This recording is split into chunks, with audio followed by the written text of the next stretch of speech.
Alhamdulillahirabbil alamin. Assalatu wassalamu ala asrofil anbiya'i wal mursalin wa ala alihi washabbihi ajmain. Amma ba'du.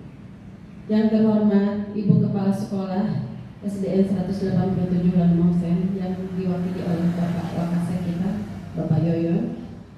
Yang terhormat Bapak Ibu guru yang saya hormati, serta staf dan karyawan yang saya hormati. Puji syukur mari kita panjatkan kehadirat Ilahi Robbi, Tuhan sekalian alam, yang atas izinnya pada kesempatan hari ini kita dapat berkumpul di SDN 187 Lan Mausen yang tercinta ini dalam keadaan sehat walafiat. Salawat dan salam semoga tercurah kepada junjungan kita Nabi besar Muhammad Sallallahu Alaihi Wasallam yang senantiasa kita harapkan syafaatnya dari dunia sampai nanti di hari kiamat. Amin ya rabbal alamin. Bapak Ibu yang saya hormati, sebelum acara ini dimulai, izinkan saya bacakan terlebih dahulu susunan acara sebagai berikut. Yang pertama adalah pembukaan, yang kedua adalah pembacaan doa oleh Bapak Saiful Anwar, yang ketiga sambutan dari Kepala Sekolah SDN 187 Lan Mausen yang akan diwakili oleh Bapak Yoyon Waluyo, lalu diseminasi budaya positif oleh Ibu Sri Mulyani selaku CGP Angkatan 9, lalu penutup. Baiklah, kita beranjak ke acara berikutnya.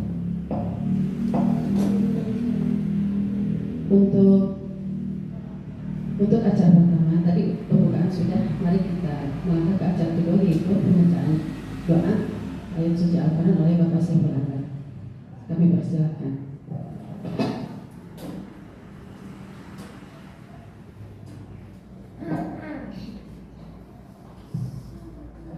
Bismillahirrahmanirrahim. Assalamualaikum warahmatullahi wabarakatuh. Waalaikumsalam warahmatullahi wabarakatuh.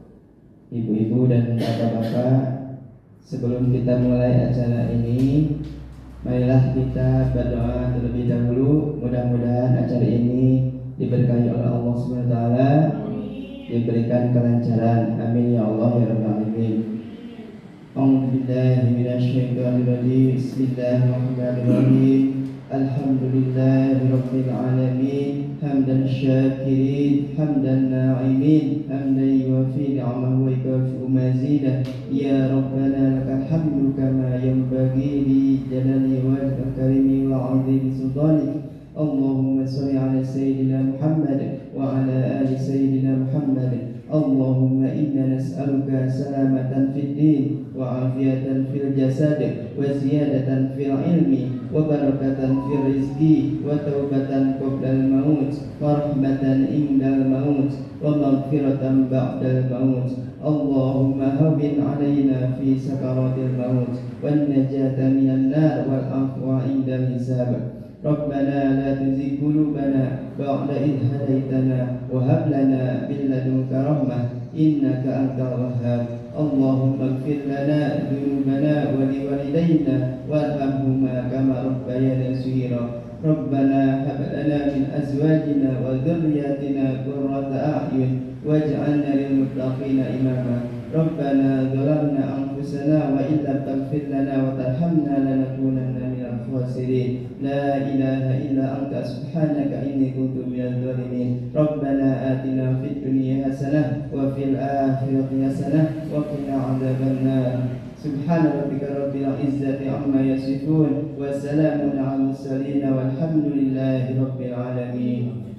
Bi barakati ummul Quran al-Fatihah. A'udzu billahi minasyaitonir rajim. Bismillahirrahmanirrahim. Alhamdulillahi rabbil alamin. Ar-Rahmanir Rahim. Maliki yaumiddin. Iyyaka na'budu wa iyyaka nasta'in. Ihdinas siratal mustaqim. Siratal ladzina an'amta 'alaihim ghairil maghdubi 'alaihim waladdallin. Amin. Wassalamualaikum warahmatullahi wabarakatuh.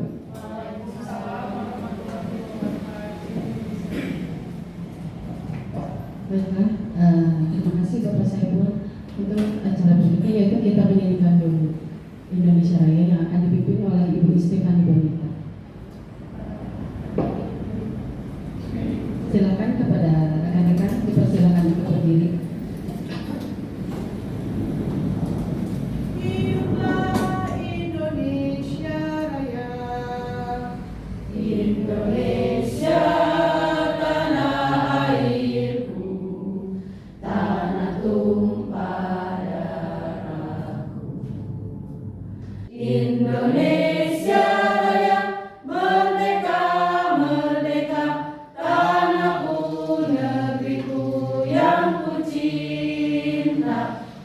Indonesia Raya, merdeka, merdeka, hiduplah Indonesia Raya. Terima kasih. Silakan dipersilakan untuk kembali.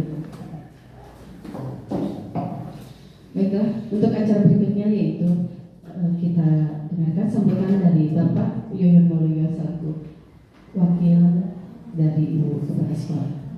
Silakan.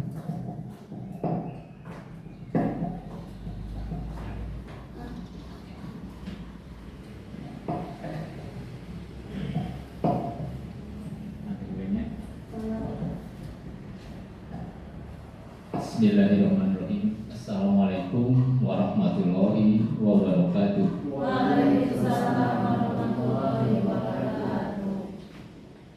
Yang saya hormati rekan-rekan guru semua,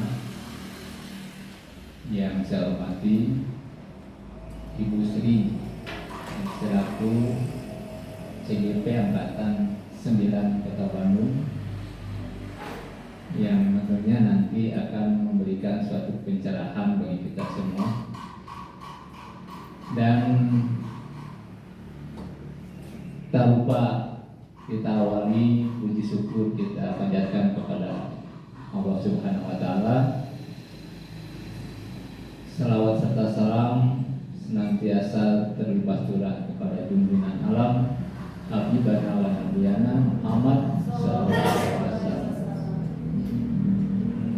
Kami mewakili kepala sekolah yang kebetulan beliau punya kepentingan pada jam yang sama, namun tidak mengurangi rasa hormat. Pada kesempatan ini kami berharap kita semua tentunya akan mendapatkan suatu ilmu yang tentunya kaitannya dengan diseminasi budaya positif, yang tentunya ini merupakan satu rekam jejak yang Ibu Sri dapatkan, dan kita akan memberikan suatu input atau masukan dari Ibu Sri yang akan memtransformasi kepada kita semua di SDN 187 Lahmah Hussein. Mudah-mudahan kegiatan ini akan menjadikan perubahan bagi kita semua dan membawa dampak, ya. Mudah-mudahan dalam suatu kegiatan aksi nyata ini kita selaku warga sekolah Lahmah Hussein akan mendapatkan suatu dampak yang positif sesuai dengan tema atau judul, yaitu budaya positif yang ada di sekolah. Nah, mudah-mudahan nanti setelah kegiatan ini kita ada satu perubahan sikap, ya tentunya untuk semua stakeholder yang terkait sekolah ini akan menjadikan suatu tolak ukur di kemudian atau di hari yang akan datang, karena tentunya akan menjadi suatu lini sektor selaku guru di kelasnya masing-masing. Ini juga akan memberi dampak kepada peserta didik itu sendiri. Mudah-mudahan kegiatan ini dari awal nanti sampai akhir diberikan suatu kelancaran, diberikan kemudahan, ya tentunya untuk thalabil ilmi yang di hari Jumat ini mudah-mudahan jadi suatu keberkahan bagi kita semua. Mungkin itu saja selaku sambutan yang mewakili kepala sekolah. Lebih dan kurangnya saya mohon maaf. Wabillahi taufiq walhidayah. Wassalamualaikum warahmatullahi wabarakatuh. Waalaikumsalam warahmatullahi wabarakatuh.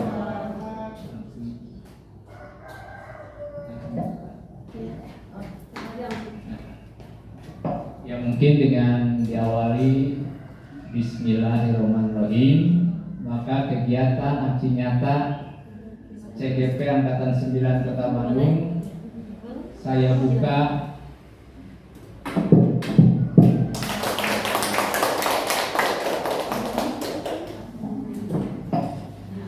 Terima kasih Bapak Yoyon sudah memberikan sambutan kata komentar bagi Ibu Sri Mulyani untuk mengawali diseminasi budaya positif ini.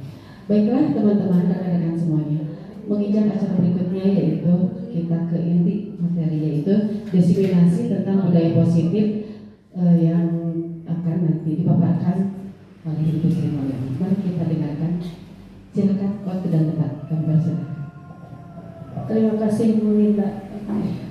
Bismillahirrahmanirrahim. Assalamualaikum warahmatullahi wabarakatuh. Waalaikumsalam warahmatullahi wabarakatuh. Puji syukur kehadirat Allah Subhanahu wa taala yang telah memberikan kepada kita kesempatan, kesehatan dan rahmat dan hidayahnya kepada kita semua, sehingga pada hari ini, hari Jumat berkah luar biasa, saya diberikan kesempatan, waktu, dan juga luar biasa. Saya sangat bahagia pada hari ini bisa bertemu dengan rekan-rekan yang hebat, di mana dapat menyempatkan waktu untuk mengembangkan diri. Nah, Bapak Ibu sekalian, perkenalkan, nama saya Sri Mulyani. Kebetulan saya sekarang sedang menjalankan pendidikan atau diklat calon guru penggerak angkatan 9 Kota Bandung, di mana pada salah satu diklat ini pada modul 1.4 kami belajar tentang bagaimana mengupayakan budaya positif di sekolah. Dan salah satu dari aksi nyatanya adalah memberikan atau berbagi dengan rekan sejawat mengenai budaya positif ini. Dan luar biasa Bapak Ibu sekalian, budaya positif ini materi yang cukup wow, yang mungkin syarat dengan menyentuh ranah praktik kita bersama siswa. Ya, jadi mengapa mungkin di sini tujuannya diadakan praktik ini? Mungkin ini salah satu untuk salah satu moto dari guru penggerak itu adalah tergerak, bergerak dan menggerakkan. Dan mungkin ini adalah salah satu tahapan kami membantu menggerakkan rekan-rekan di sini untuk memiliki ataupun berusaha untuk mencapai pembentukan karakter siswa kita, yang terutama pada kali ini kan kurikulum kita mengacu pada profil pelajaran Pancasila. Jadi mungkin inilah salah satu usaha yang akan kita lakukan. Bapak Ibu sekalian, di sini tadi saya sudah perkenalkan, kebetulan saya di sini didampingi oleh fasilitator saya, yaitu Ibu Onik Irawati. Beliau itu orang Jawa Timur, tapi kita selalu berkomunikasi lewat WA dan lewat Zoom atau lewat Gmeet ya. Kemudian ada juga pengajar praktik saya, Ibu Sabarina Nusara, yaitu beliau adalah salah satu guru dari SMP 36. Dan alhamdulillah saya di sini juga didukung luar biasa oleh Ibu Kepala Sekolah kita tercinta, Ibu Raden Eko Sri Kadarwati. Dan alhamdulillah dengan izin beliau saya pun diberikan kesempatan untuk mengumpulkan Bapak Ibu sekalian di sini.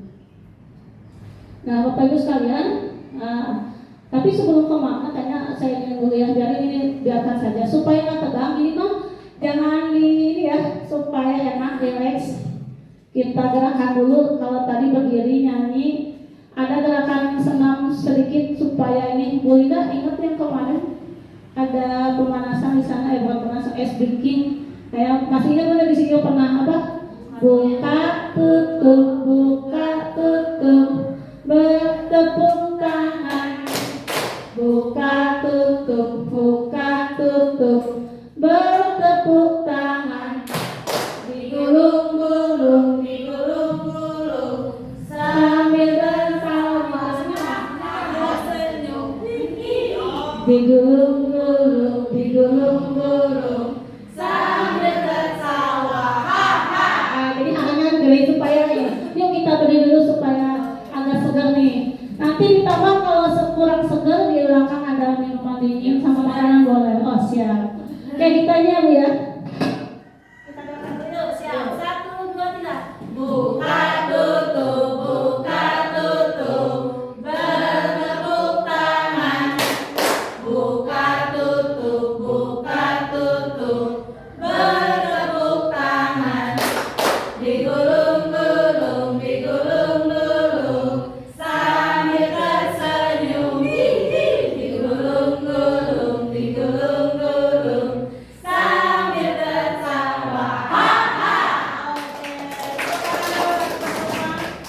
biasa.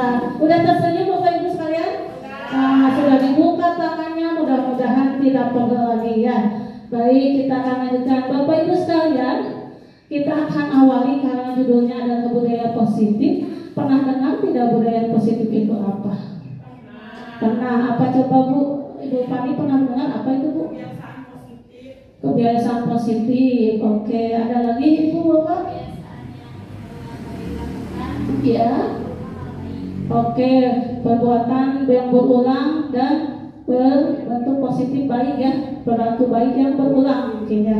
Oke, ada lagi Bapak Ibu? Ya, ada?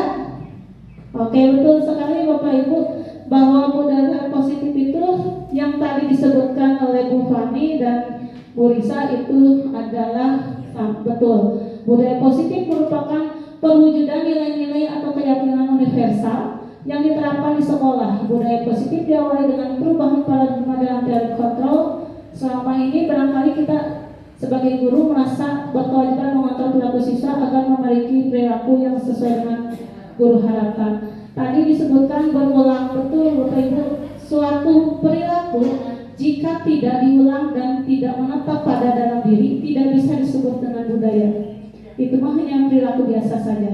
Tetapi yang dinamakan perilaku budaya adalah berulang. Nah di sini karena kita menyangkutkan pada positif, artinya adalah segala sesuatu yang bermanfaat, yang baik bagi diri dan lingkungan. Nah apa yang itu adalah budaya yang mewujudkan nilai-nilai atau keyakinan universal. Apa itu keyakinan yang universal? Keyakinan universal itu adalah keyakinan yang disepakati bersama, di mana kesepakatan itu bermanfaat buat dirinya dan juga orang lain. Nah, Bapak Ibu, budaya positif di sekolah itu tidak bisa berdiri sendiri. Maka karena kita kebetulan CGP calon guru penggerak, artinya seorang guru yang tadinya salah satu tugas kita adalah menggerakkan teman-teman. Jadi kita akan berfokus pada siswa karena guru itu tanggung jawabnya itu adalah siswa. Otomatis kami di sini CGP belajar juga dalam bentuk sekolah yang memiliki budaya positif yang lebih mengutamakan pada siswanya.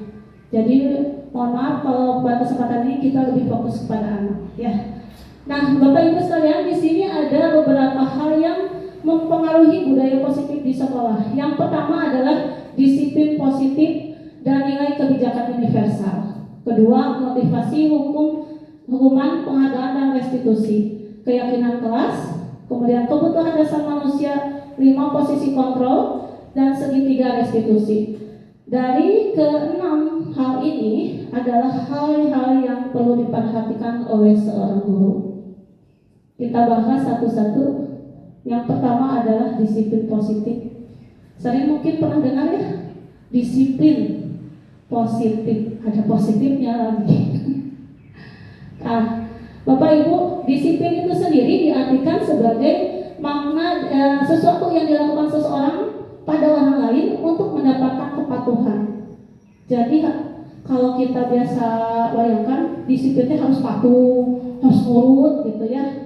Biasanya seperti itu. Supaya apa? Mendapatkan kepatuhan. Jadi orang lain itu patuh kepada kita. Itu kata disiplinnya saja. Dan cenderung umumnya adalah menghubungkan disiplin itu dengan ketidaknyamanan karena memaksa. Patuh ya kamu sama saya. Jadi kalau kata disiplinnya itu sendiri sekarang seringkali dianggap dengan paksaan. Ya, di sini ada bukan dengan apa yang kita hargai atau pencapaian suatu tujuan yang mulia. Mohon maaf, A-nya hilang ya, A-nya ketinggalan. Jadi di sini ada ketidaknyamanan kalau hanya untuk disiplin, maka kita akan tambahkan yang namanya positif. Nah, ketika disambungkan dengan positif, ya kita kembali lagi disiplin berasal dari bahasa Latin yaitu disiplina yang artinya belajar. Sebenarnya dari artinya saja kita akan paham disiplin itu mengajak anak-anak itu belajar. Tapi belajar yang bagaimana?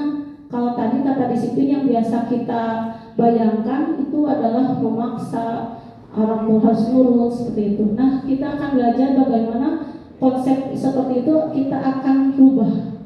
Jadi disiplin positif yang kita bahas ini dari diartikan sebagai suatu pendekatan untuk menerapkan disiplin dari dalam diri tanpa hukuman dan tanpa hadiah. Ibu bapak masih suka ngasih permen ke anak? Masih suka ngasih hadiah? Kamu dapat bagus itu. Sebenarnya kita suka memberi itu karena ingin anaknya nurut, nih saya kasih gitu.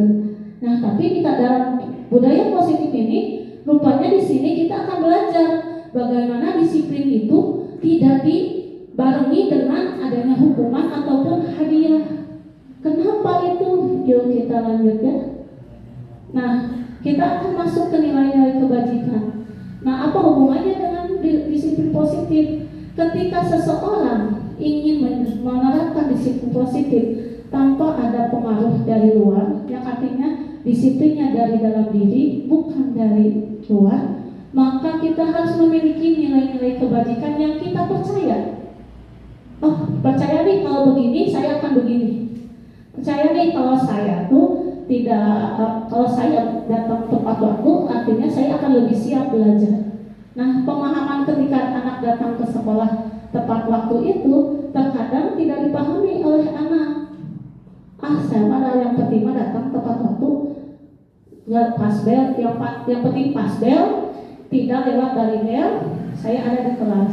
Namun di balik itu, ketika anak disiplin merasakan paham bahwa dia harus datang sebelum bel, 5 menit sebelum bel, mungkin anak akan lebih siap dalam menghadapi apa yang dihadapannya. Kalau ketika ada kekurangan di 5 menit itu anak bisa menyiapkan. Ya terkadang prinsip yang kita pakai kan no penting mah lengkap, no penting mah telat. Namun jika kita masukkan ke budaya ke disiplin positif, dia akan menyadari pentingnya datang ke sekolah beberapa menit sebelum bel. Nah, itu kesadaran itu yang akan kita percayai, yakini sebagai salah satu nilai kebijakan. Kebijakan, maaf ya. Nah, ibu bapak, karena kita berada di era kurikulum merdeka yang memiliki tujuan menerapkan karakter profil pelajar Pancasila. Nah, dari profil pelajar Pancasila ini dijadikanlah sebagai nilai-nilai kebajikan yang akan kita tuju dalam kegiatan pembelajaran kita. Maka di sini saya kemarin dihubungkan dengan kenapa nih? Freezer. Oke. Nilai-nilai kebajikan yang akan kita tanamkan kepada anak tentunya akan terfokus kepada profil pelajar Pancasila yang ada 6. Mungkin Bapak Ibu masih ingat? Kalau saya tutup apa nggak Bu? Oke, coba. Satu apa? Kayaknya anak kalau nyanyi pada hafal ya? Coba. Yang ingin dengar nyanyinya bareng nggak? Kalau bareng berarti nggak apa? Ya. 1, 2, 3. Belajar Pancasila, beriman dan bertakwa pada Tuhan yang Esa dan berakhlak mulia, berkebinekaan global, gotong royong mandiri, kreatif dan bernalar kritis. Luar biasa. Maka berarti ya, walaupun saya lihat masih ada yang ujinya. Tapi minimal artinya nilai-nilai kebajikan ini sudah diketahui yang akan kita tuju dalam pembelajaran sehari-hari di kelas ya. Yang beriman dan bertakwa, mandiri, bernalar kritis, berkebinekaan global, gotong royong dan kreatif. Nah, inilah ini tugas kita. Bagaimana anak-anak kita memiliki karakter dari nilai-nilai kebajikan ini. Nah, Ibu, ketika kita menerapkan ini, seringkali kita bersinggungan dengan ini. Motivasi, hukuman, penghargaan, dan restitusi. Bapak Ibu, kalau saya dari Bapak Ibu sebenarnya kalau saya belum pelatihan ini, dari beberapa kata ini ada yang agak asing buat saya. Bapak Ibu ada yang asing tidak? restitusi, bukan prostitusi ya Bu ya, restitusi ya.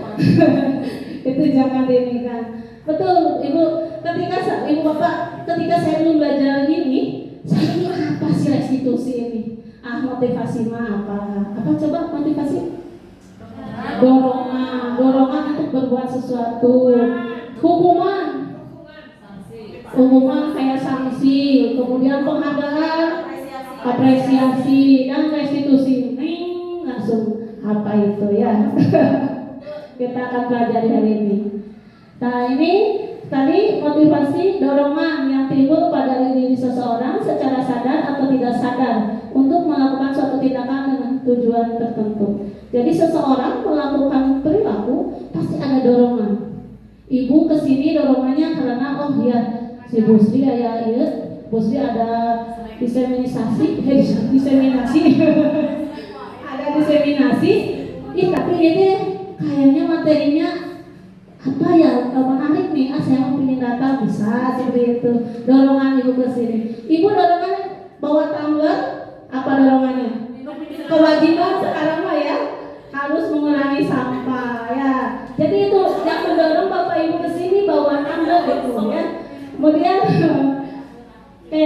adapun motivasi itu karena disuruh ada, tapi ada yang dari dalam diri karena karena perlu untuk diri kita sendiri, itu namanya motivasi internal. Kalau dari luar berarti dari eksternal. Oke. Bapak Ibu, nah di sini motivasi seseorang melakukan perilaku tertentu terutama kepada anak ya. Ada 3 hal yang menyebabkan seseorang melakukan perilaku tertentu ini. Yang pertama adalah menghindari hukuman. Saya mah mau ini supaya nggak dihukum sama Bu Novi. Jadi saya mau cepet-cepet duduk di depan kursi Bu Novi supaya kelihatan aku mah nggak telat. Kalau telat soalnya Bu Novi mah suka kamu kemana musuh gitu. Dan itu hukum nanti suruh pulangnya beberes. Nah itu berarti motivasinya ini hukuman, ketidakmenangan, menghindari supaya tidak dihukum. Kedua, mendapatkan imbalan. Saya mah ini supaya nanti dikasih hadiah sama Bu Widi. Bu Widi mah suka ngasih bintang atau permen ke saya teh. Jadi orang itu melakukan ketika ingin diberi sesuatu oleh orang lain. Dan ketiga, menjadi orang yang mereka inginkan. Artinya orang itu merasa melakukan itu emang perlu untuk dia sendiri. Nah, jadi dari ketiga ini kita dapat klasifikasikan. Ketika menghindari hukuman, artinya ada orang yang menghukum, berarti dari luar, artinya dia masuk ke motivasi ekstrinsik. Kemudian mendapatkan imbalan itu berhubungan dengan orang lain, karena ingin diberi oleh orang lain, maka itu motivasinya ekstrinsik. Dan terakhir, menjadi orang yang mereka inginkan, ini masuk ke intrinsik karena muncul dari dalam diri sendiri, merasa sadar bahwa dia butuh untuk melakukan perilaku tersebut. Nah, Bapak Ibu sekalian, ketika tadi sudah tahu bagaimana seseorang berperilaku terdorong oleh motivasinya baik intrinsik maupun ekstrinsik, maka kita akan berkenalan dengan yang namanya hukuman dan konsekuensi. Hukuman dan konsekuensi ini beda Bapak Ibu sekalian. Namun coba kita yuk bareng-bareng introspeksi, saya juga sama. Apakah selama ini kita banyak melakukan hukuman atau konsekuensi? Coba ada yang mau memberikan ini pengalamannya lebih banyak kemana mengerjakannya, hukuman atau konsekuensi? Karena mungkin antara keduanya saya rasa suka agak kesulitan membedakan. Ada? Boleh Bu Lisa. Boleh dipakai mic-nya? Silakan. Bismillahirrahmanirrahim. Tadi pertanyaannya Bu Sri lebih kemana banyaknya sesuai pengalaman. Kayaknya kalau Risa lebih ke konsekuensi. Misal kalau anak yang nggak mau mengerjakan tugas atau mengerjakan tugasnya setengah-setengah gitu, nah Risa selalu bilang, so kalau misalkan nggak beres tugasnya jangan beristirahat atau enggak nanti dikasih PR-nya lebih banyak gitu. Kayaknya itu masuk ke konsekuensi karena sudah terencana sama Risa dan disepakati sama semua kelas gitu. Kayaknya lebih ke itu kali ini. Terima kasih Bu Risa. Oke, ada lagi yang mau memberikan pengalamannya ketika sudah membaca hukuman dan konsekuensi? Apa bedanya? Kalau tadi saya mendengar Bu Risa berbicara di awal, saya hampir-hampiran loh mengatakan bahwa Bu Risa itu hukuman. Karena apa? Di awal Bu Risa tidak menyebutkan. Sebelum saya memberikan konsekuensinya, telah ada kesepakatan sebelumnya. Karena salah satu yang membedakan hukuman dan konsekuensi adalah adanya kesepakatan di awal, itu konsekuensi. Tapi namanya hukuman, dia biasanya langsung ditindak spontan. Jadi apa aja, terkadang hukumannya tidak nyambung dengan kesalahannya. Nah, jadi di sini kalau hukuman tidak terencana, apa aja lah kasih ini hukumannya. Push up padahal mah karena tidak bawa topi gitu misalnya. Push up. Tidak telat datang ke sini disuruh lari 10 keliling misalnya. Nyambung enggak? Nah itu. Kalau hukuman satu arah biasanya orang itu saja yang memberikan. Jadi satu orang itu yang memberikan hukuman. Kemudian tindakannya fisik maupun non fisik. Nah, sedangkan dari konsekuensi biasanya sudah terencana, yang artinya di awal melakukan suatu kesepakatan. Kesepakatan bahwa kamu kalau begini nanti akan begini. Kalau kamu tidak begini berarti harus begini. Nah, itu ada kesepakatan di awal. Kemudian mengetahui muridnya sudah tahu bahwa kalau tidak melakukan ini pasti saya akan begini. Nah, hukuman kalau saya udah begini saya nggak tahu nih mau diapain. Aduh, saya telat, mau dihukum apa ya sama Pak Yoyon? Wah, saya nggak tahu. Nah, itu namanya hukuman. Sampai anak tidak tahu nanti apa yang akan diberikan, konsekuensi seperti apa. Itu namanya berarti hukuman karena anak tidak tahu. Dan yang terakhir adalah diberikan berdasarkan suatu data yang dapat diukur. Jadi memberikan konsekuensi itu disesuaikan dengan kebutuhan kemampuan anak-anaknya. Oke, Bapak Ibu sekalian, pernahkah Bapak Ibu membaca ini dihukum oleh penghargaan? Ada yang bisa membahas dengan menjelaskan sedikit maksudnya apa ya dihukum oleh penghargaan? Dan aku kan dihargai, kenapa jadi dihukum? Ada Bu? Kan tadi ini tuh penghargaan, iya. Tapi di sini kok penghargaan jadi dihukum ya? Ada yang bisa ini? Aku tuh menghargai, tapi di sini dihukum malahan. Jadi gimana coba?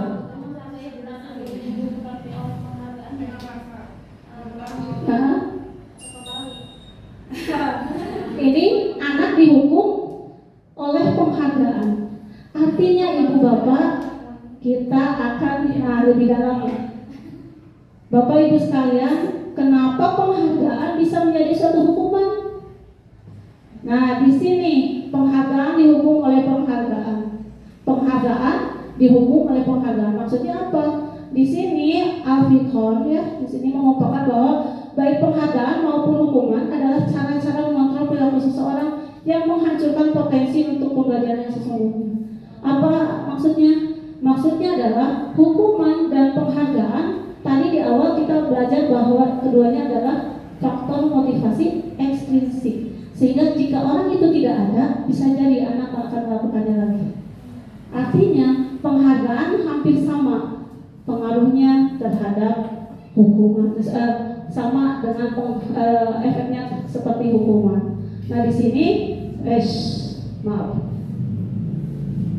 di sini kita lihat jika berikut beberapa pernyataan tentang memberikan penghargaan yang nilai sama dengan menghukum seseorang. Contohnya ini Bapak Ibu, jika kita mendapat penghargaan untuk melakukan sesuatu yang baik, maka selain kita senantiasa berharap mendapatkan penghargaan tersebut lagi, kita pun menjadi tidak sadar, tidak menyadari tindakan baik yang kita lakukan. Jadi apa yang dia lakukan hanya ingin diberi penghargaan, tapi konsep baik buat dianya nggak dapat.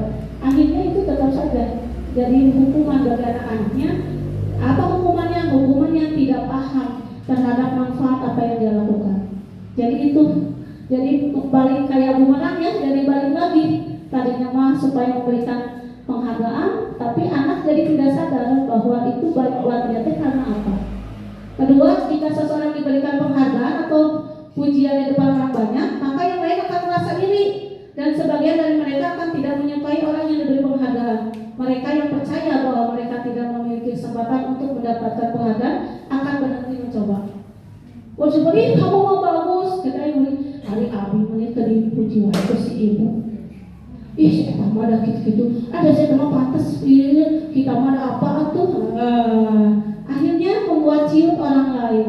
Nah, artinya penghargaan pun nanti harus dikontrol supaya tidak menjadi suatu hukuman kepada anak-anak. Ibu, bapak, masa gitu? Sering ya? Termasuk saya masih sering seperti itu. Kami ingin membahagiakan anak, tapi membahagiakan anak dengan memberi sesuatu itu malahan yaitu membuat anak salah paham dan tidak menyadari. Nah, yang terakhir boleh balik lagi ya. Terakhir dari penghargaan menghukum mereka yang tidak mendapatkan penghargaan. Misalnya dalam sistem ranking, mereka yang mendapat ranking kedua akan merasa paling dihukum. Ih, gak mati malu nilainya segini. Si ibu mah ngasihnya cuma segini, jadi aku pada cuma ranking berapa. Jadi makanya sekarang dalam rapot tidak ada rankingnya Bapak Ibu sekalian, karena ini menganut pada kepercayaan bahwa dengan ranking itu akan mendorongkan anak-anak yang tidak punya ranking atau ranking di bawahnya. Oke, lanjut ya Bapak Ibu. Bapak Ibu boleh sambil makan juga boleh, kalau mau ngambil saling bergilir aja ke belakang ya.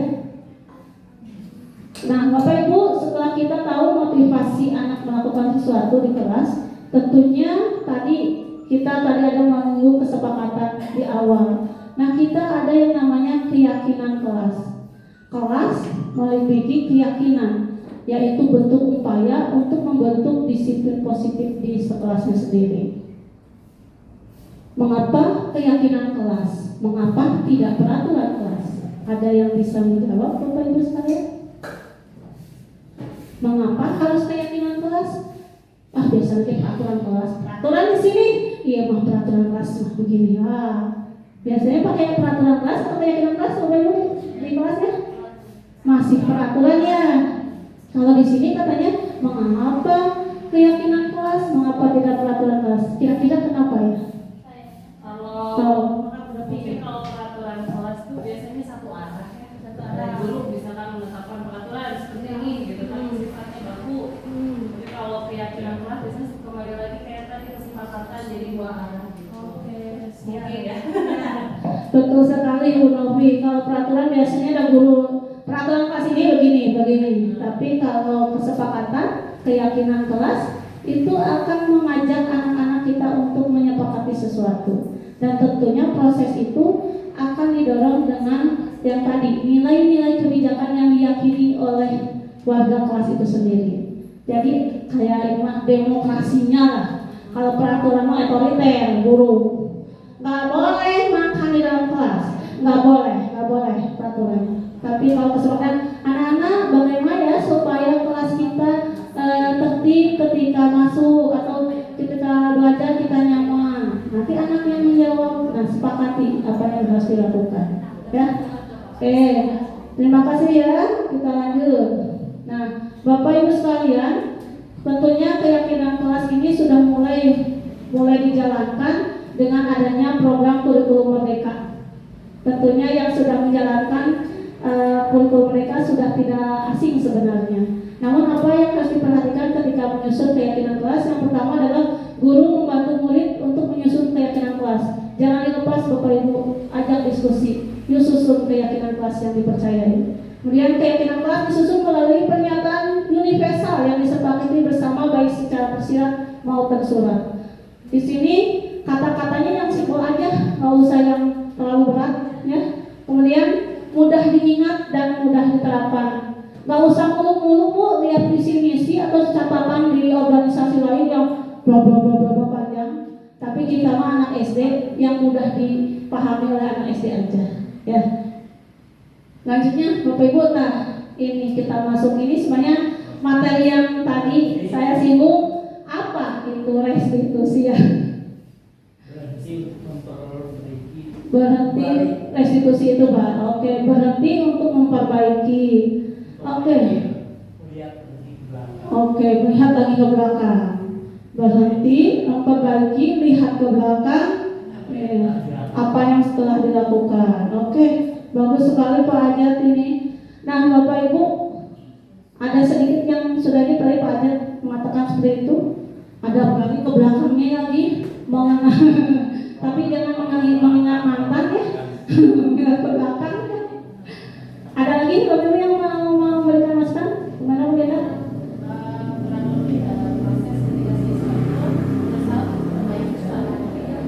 Oke, restitusi itu proses ketika siswa memperbaiki kesalahan mereka. Bagus sekali, Ibu sudah baca materinya ya Bu, luar biasa. Ibu lulus ya Bu ya, luar biasa.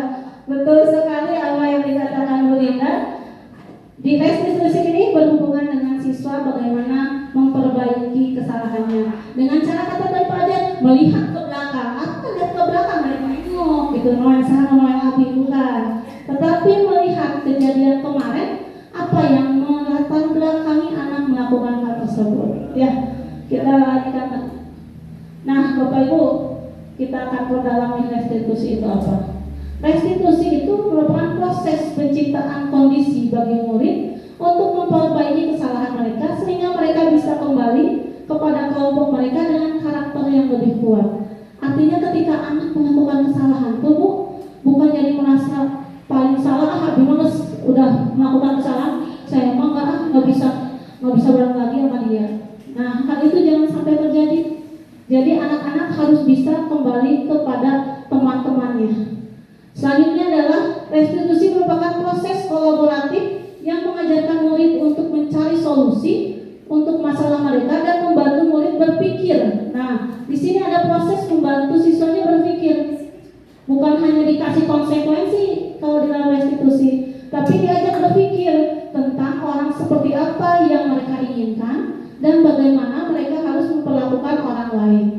Artinya di sini ada kerjasama antara guru dan siswa ya untuk memecahkan masalahnya. Tapi ini harus diajak berpikir, bukan ini kamu sudah melakukan ini ya, berarti kamu nanti harus sama temannya minta maaf, harus begini. Nah, kata-kata harus minta maaf, harus melakukan kegiatan A, tidak boleh keluar dari guru.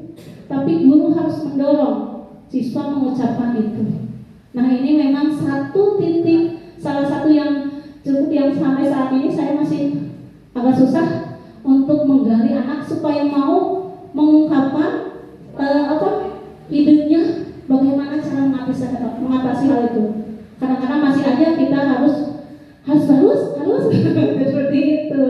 Tapi tidak apa-apa karena sama ini pun tidak bisa langsung dikuasai oleh kita, harus dengan pengalaman yang berulang-ulang. Nah, Bapak Ibu, di sini kita masuk lagi ke hukuman, konsekuensi, restitusi. Nanti mungkin saya akan kasih tentang perbedaannya. Di antara sini hukuman, ada neon-neon ya. Hukuman dijadikan sebagai identitas gagal. Artinya anak akan gagal mendapatkan identitas yang normalnya lagi. Jadi merasa terhukum, dia bisa jadi orangnya sangat ceria karena melakukan satu kesalahan kemudian dihukum, dia tidak jadi ceria lagi. Nah, ini yang diakibatkan oleh hukuman. Maka di sini menjadi hal-hal yang menjadi negatif. Jadi identitasnya gagal.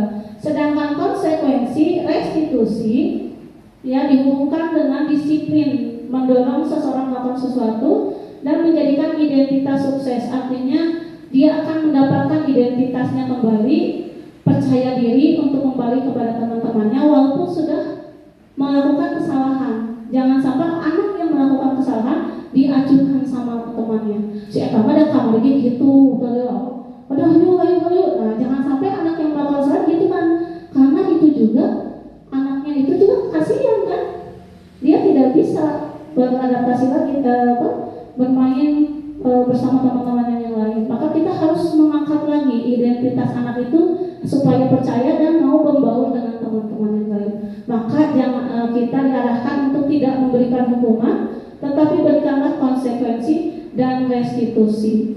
Di sini kita bisa lihat identitas sukses dengan disiplin melalui konsekuensi dan restitusi.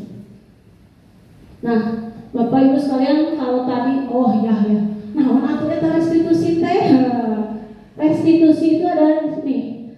Restitusi yang kita pelajari adalah bentuk dari segitiga restitusi yang diawali dengan menstabilkan identitas. Jadi ketika anak bersalah, kita stabilkan dulu identitasnya. Dia jangan merasa tersalahkan, jangan merasa dia jadi minder, atau ada yang lebihnya dia merasa aku dipanggil sama guru, hebat kan aku sudah melakukan ini, gak salah, pede lagi ya. Ada juga anak kita harus stabilkan pada kondisi normal. Setelah menstabilkan identitas, validasi tindakan. Apa yang dilakukan adalah memvalidasi tindakan yang dia lakukan, jadi salah atau enggak ya. Kemudian ketiga adalah menanyakan keyakinan. Dari segitiga restitusi ini saya sudah membuat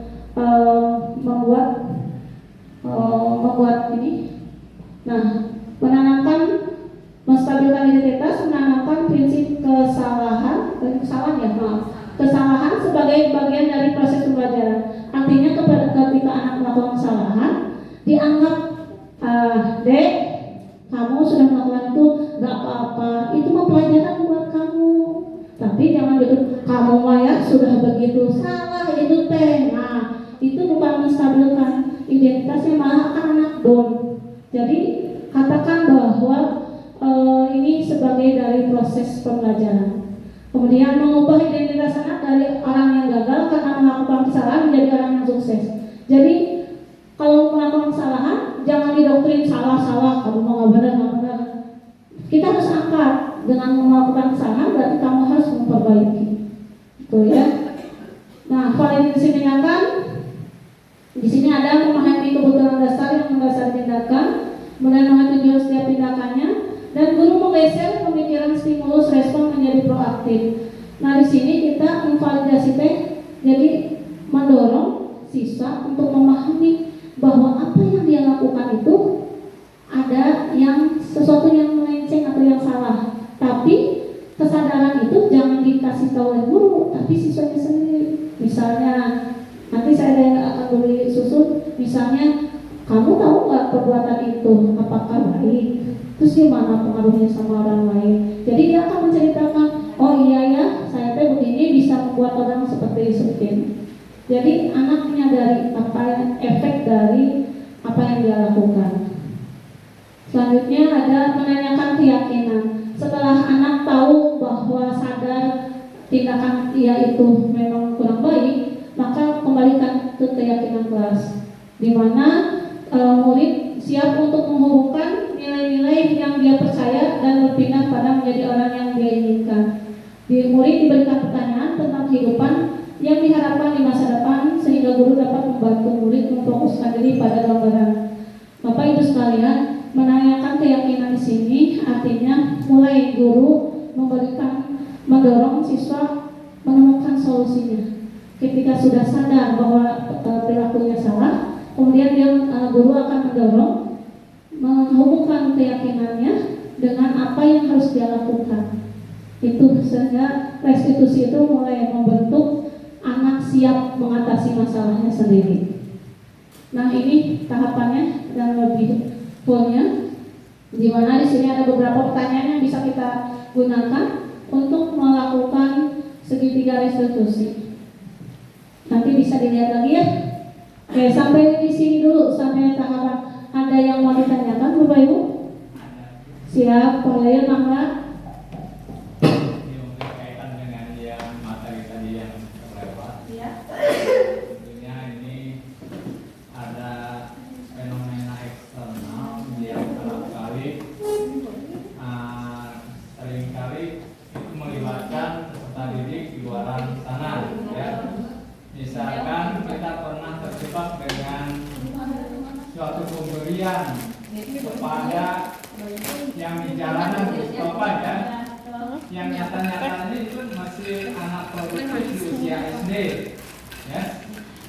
Ketika orang itu diberi, mungkin ini sama dengan penghargaan yang apa tadi? Yang ada dari ini Hubungan, ya. Ya mungkin larinya ke situ. Mungkin nggak jauh dari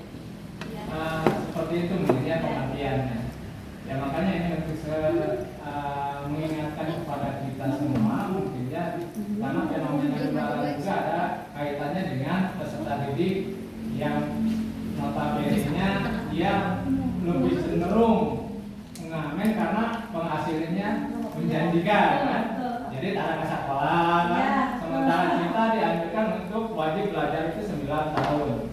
Nah untuk hal itu kalau kita dari sekarang mengkampanyekan supaya tidak memberi uang kepada pengamen atau apa yang ada itu, ini juga akan membantu ya istilahnya wajar 9 tahun.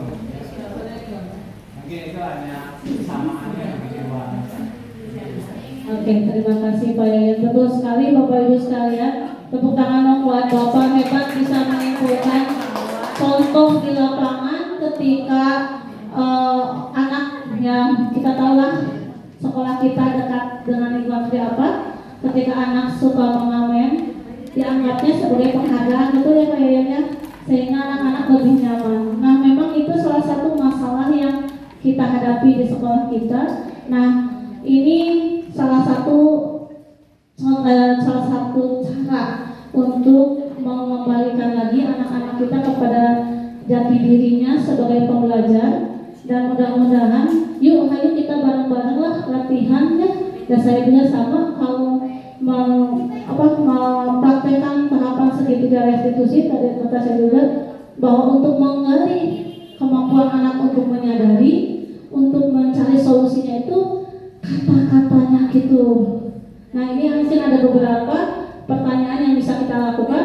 Namun pastinya ketika kita menanyakan dulu kan nggak mungkin langsung nanya. Setiap orang pasti nggak mungkin kan kita akan mengemas kata-kata ini. Dan PR ya bagi kita untuk membangkitkan, mengembalikan identitas anak-anak kita sebagai pembelajar sejati, bukan pengamen sejati. Betul Pak ya? Ya mudah-mudahan setelah kita dapat mengembalikan anak-anak kita pada jati dirinya. Baik Bapak Ibu, ada lagi kalau kita akan lanjutkan, maka Bapak. Terkait segitiga restitusi, kan mungkin kalau anak ini kan lebih ke maksudnya pendekatan kepada anak gitu ya, misalnya anak melakukan kesalahan tapi tidak dengan cara hukuman atau dengan cara penghargaan ya. Tapi misalkan kalau yang pertama kali dilakukan kesalahannya mungkin bisa dengan cara seperti ini misalnya penanganannya, tapi bagaimana penanganannya ketika si anak itu melakukan berulang kali, apakah ini masih bisa diterapkan? Apakah hukuman juga bisa nggak dimasukkan ketika anak terlalu sering mengulangi seperti itu gitu? Apakah bolehkah hukuman itu juga diterapkan atau harus dengan tahapan restitusi juga gitu? Ya, Terima kasih luar biasa pertanyaannya mendalam ini belum. Itu sempat saya pikirkan kemarin ini gimana kalau anak berulang-ulang gitu. Tapi Bapak Ibu sekalian, ini kan baru saya pelajari ya, dan saya juga terpikir oleh perkataan Novi. Artinya ketika misalnya anak melakukan, jangan dulu berulang dari awal. Dari awal mungkin dengan kondisi nyata ya. Ketika anak melakukan kesalahan, mungkin kita belum tahu nih apa restitusi. Misalnya kita, kamu teh kenapa atuh bla bla bla bla. Kamu jangan ini ya, jangan diulangi, hanya sebatas itu. Nah, ketika ibu bapak sudah mengetahui ini, coba terapkan dulu. Terapkan dulu, kata saya juga nih, luar biasa di tahap ini nih, menstabilkan identitas sehingga anak akan nyaman memvalidasi tindakannya sendiri itu yang luar biasa, yang menurut saya agak prosesnya itu butuh komunikasi yang cukup intens dan bisa ngena gitu. Dan terkadang kita ngomongnya kamanawa yang artinya kita langsung ada akhirnya mah lebih kepada hukuman lagi, jadi konsekuensi lagi, bukan ke restitusi. Nah mungkin ketika anak sudah diberikan atau diajak untuk melakukan tahap restitusi ini, kemudian berulang lagi, artinya ada yang dia gagal pada tahap segitiga restitusi ini. Gagalnya apa? Mungkin dia bisa stabil dulu, tenang rasanya, ada yang merasakan apa yang saya rasakan, kata si anak. Udah ada tenang anaknya. Nah ketika di sini memvalidasi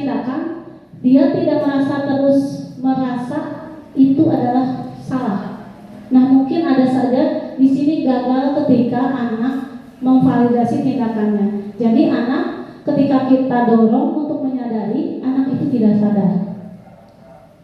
Kadang kamuflase gitu ya, kayak iya, kadang enggak gitu ya. Artinya di sini ada proses yang gagal atau proses menyatakan keyakinan ini mencari solusi. Artinya anak mentok. Nah, oleh karena itu komunikasi yang kita gunakan harus benar-benar masuk gitu ke hati anak supaya anak itu tergali mau mengeluarkan inisiatifnya, ide-idenya. Karena memang agak sulit Bu untuk mengungkapkan ini seperti ini ya. Kamu tentu punya alasan untuk melakukannya. Kadang orang tuh kamu mah langsung nyalahin. Itu tekad salah. Padahal kita harus lihat dulu. Kamu tentu punya alasan. Kita tanyakan alasannya. Kemudian kamu tentu punya alasan melakukan itu. Nah ini, ini terulang ya. Maaf, jadi ini salah satunya. Jadi kamu teman kamu yang kamu itu kamu misalnya sakitin pasti bisa saja kan lebih melakukan dari apa yang dia perbuat. Nah jadi kesadaran ini mungkin tidak muncul. Nah bagi kita yang memang yang meyakini, yakin dulu lah Bu, yakin nggak Bu kalau tahap segitiga restitusi ini kita lakukan itu bisa membantu anak lebih baik lagi. Kalau yakin, artinya ketika ibu mengalami masalah terulang lagi, jangan patah semangat mengulang restitusi. Gitu. Karena kita kalau kita masuk ke hukuman itu juga akan memberi dampak negatif buat anak-anak. Memberikan penghargaan balik lagi seperti hukuman. Artinya yuk kita istiqomah dulu lah menjalankan ini saja. Kalau misalnya memang tidak bisa banget, ya. Tapi kata saya sepanjang itu kesalahannya tidak mungkin tiap jam, tiap hari gitu ya. Dan karena Bapak Ibu ketika asal satu nih tips untuk melakukan restitusi ini jangan di hadapan anak-anak lain. Jadi panggillah anaknya ke ruangan, kemudian ngobrol. Jadi melakukan komunikasi, kolaborasi dengan siswa hanya dengan anak-anak itu. Karena dengan adanya anak-anak dari luar, biasanya anak akan menutup lagi. Enak, mau jujur malu, mau begini, aduh takut ketahuan nih aku jeleknya, nah gitu. Jadi bawa ke ruangan tertentu. Mungkin itu Bu Novi ya, yang bisa saya jawab. Mudah-mudahan yang terulangnya bisa kesekian kalinya langsung anaknya kembali kepada jati dirinya. Sadar diri kembali ke jati dirinya sebagai pembelajar. Ya, baik Bapak Ibu. Ya. Mungkin ini bentuk implementasi dari KIM itu keyakinan apa tadi, penilaian apa tadi? Konsekuensi ya. Mungkin tidak serta-merta untuk di lapangan itu kami selaku guru PJOK mungkin ya. Tentunya tindakan taktis itu lebih dominan dilakukan dari seorang guru. Memang saya merasakan kalau di bawah itu tidak harus dengan kekerasan gitu ya, dengan kita gaya bahasa yang mungkin tegas dan mudah diadopsi dengan anak itu sendiri, maka anak itu akan mengikuti dengan sendirinya. Namun saya seringkali terjebak dengan tindakan taktis yang saya lakukan dengan hukuman. Itu yang kerap kali sering terjadi di lapangan karena saya berasumsi bahwa tidak mau anak-anak yang lain yang akan belajar dengan baik, terkombinasi dengan anak yang ya itu. Nah makanya ada sedikit jiwiran ya. Tentunya ini kalau di mudah-mudahan ke situ tidak connect gitu ya. Beri hadiah. Tapi ya memang itu keberangkatan karakter anak sendiri dengan mungkin keberangkatan dari lingkungan yang keras.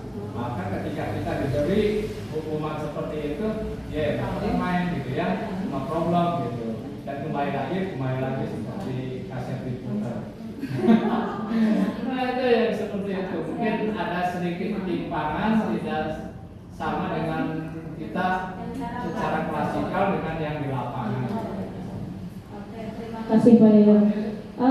Kami maklumin kalau misalnya ada olahraga karena fisik masing-masing biasanya antara hukuman dan konsekuensi suka berhimpitan dan saling bertukar ya Pak ya. Nah Bapak Ibu sekalian, kita sekarang mulai belajar mengenai restitusi, kemudian membandingkan antara hukuman dan konsekuensi. Tentunya ketika Pak Yoyo misalnya masih ini tidak apa-apa Pak ya. Yang penting kita sebagai guru mulai berusaha meninggalkan yang namanya hukuman. Minimal kita mengadakan konsekuensi, di mana anak tahu ketika melakukan suatu kesalahan konsekuensinya apa. Dan lebih bagusnya kita lakukan restitusi, sehingga kesalahan yang anak-anak lakukan bisa kita perbaiki.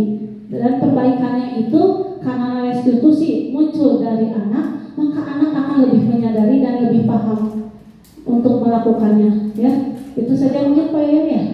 Baik Bapak Ibu, kita lanjutkan dulu ya karena lumayan masih ada lagi. Bapak Ibu, kalau tadi kita menangani anak yang bermasalah dengan cara restitusi. Nah, di sini kita sebagai guru ketika melihat anak yang melakukan kesalahan, itu kita ada 5 posisi kontrol. Oh, hati-hati mengucapkan ya. Bapak Ibu, posisi kontrol ini guru, nah katanya coba Bapak Ibu, rupanya ada 35 ada 5 posisi kontrol guru. Apa itu? Yang pertama adalah penghukum. Nah Ibu, kalau yang suka penghukum, anak kamu salah dihukum langsung, berarti Bapak Ibu penghukum. 2, ada pembuat rasa bersalah, membuat anak jadi bersalah. 3, pemantau. 4, teman. Dan 5, manajer. Jika kita pilihkan restitusi, ya di sini ada 5 posisi kontrol yang bisa dilakukan oleh guru. Yang pertama, penghukum. Seorang penghukum bisa menggunakan hukuman fisik atau verbal. Kamu nggak benar, marahin, ngomong tanpa rem kepada anak, itu juga hukuman. Si ibu ngomongnya tuh remnya doang. Ngomong banyak, itu penghukum. Membuat rasa bersalah. Membuat rasa bersalah akan menggunakan keheningan. Kayak wah dihentikan dulu, kemudian berbicara perlahan-lahan dan berbicara. Nah ketika berbicara apa yang dirasakan oleh anak? Aduh aku salah banget ini, aduh. Nah, itu sudah membuat anak merasa bersalah. Kemudian teman, posisi teman. Guru pada posisi ini tidak akan menyakiti murid, akan tetapi berupaya mengontrol murid melalui persuasi, ajakan. Jadi aku mau jangan gini, ayolah jangan melakukan itu. Nah, jadi diajak anaknya. Berikutnya ada pemantau. Pemantau itu posisi berdasarkan pada peraturan dan konsekuensi. Nah, kalau tadi yang dibicarakan Pak Yoyon, hukuman konsekuensi aja, ini mungkin nanti minimal bisa jadi pemantau. Tapi pemantau ini masih kurang baik buat kita untuk menangani anak. Yang bagus adalah manajer. Apa itu manajer? Guru berbuat sesuatu bersama dengan murid, mempersilahkan murid bertanggung jawab atas pelakunya, mendukung murid agar dapat menemukan solusi atau permasalahannya sendiri. Tadi sudah di ini membungkus restitusi tadi ya. Nah, untuk lebih ininya kita akan, Bapak Ibu sekalian, ini contoh yang pertama adalah posisi pembunuh. Naran, sini kamu. Selamat pagi Bu. Selalu terlambat. Kamu deh pasti terlambat. Maaf Bu, saya Apa? Alasan kamu Dan apa juga lagi? ini adalah contoh dari posisi guru sebagai penghukum. Kita Malas lihat ya. kalian menjadi anak. saya Dasar pemalas. Gak kapok-kapok sih kamu. Sudah berapa kali terlambat? Sana, kamu keliling lapangan basket 2 kali. kenapa saya harus ke lapangan basket Bu? Kenapa? Kamu melawan ibu? Berani-beraninya jawab. Sudah terlambat, masih berani jawab pula. Sekarang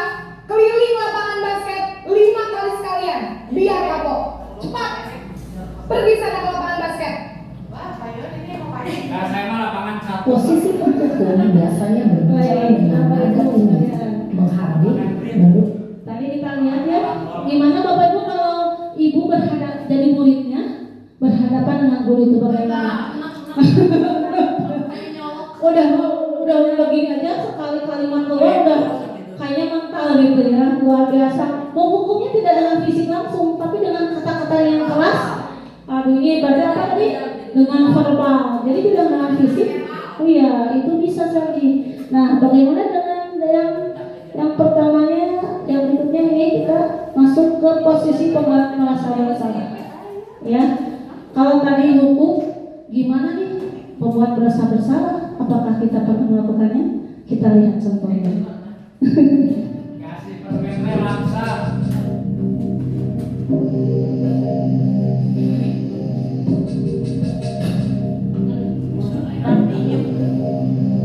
Naren,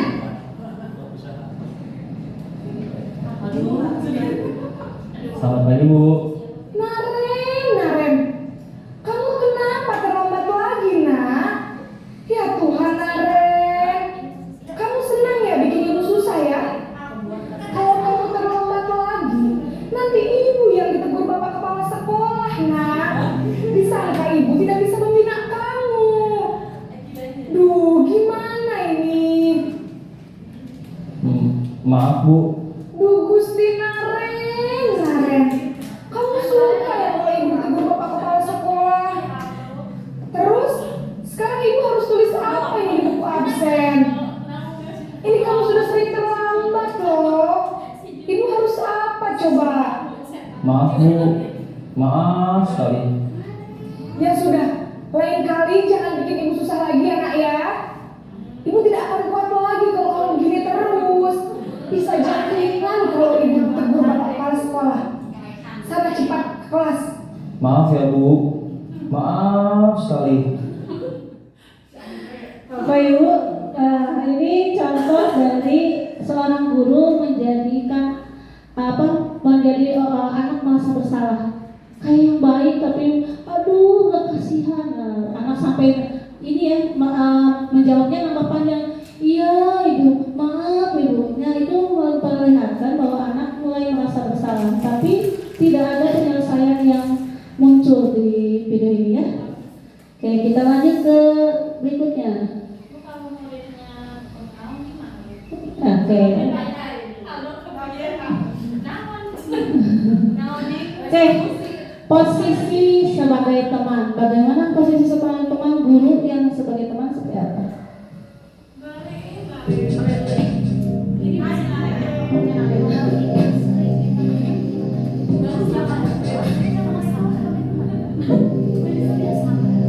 Naren,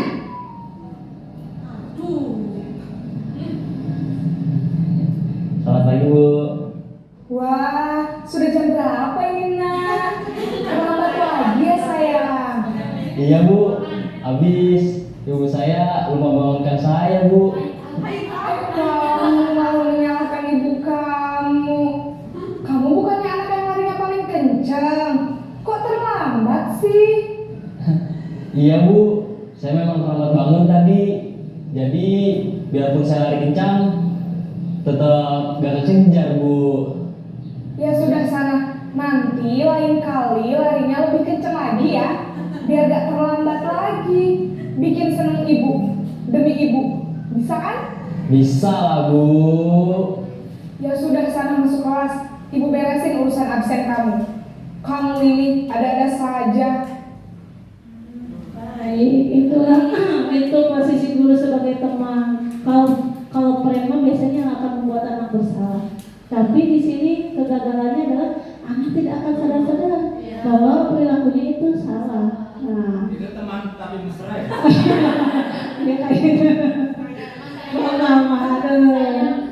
Oke, kita lanjut ke posisi pemantau. Nah, pemantau sepertinya ini agak lumayan ini ya, berat.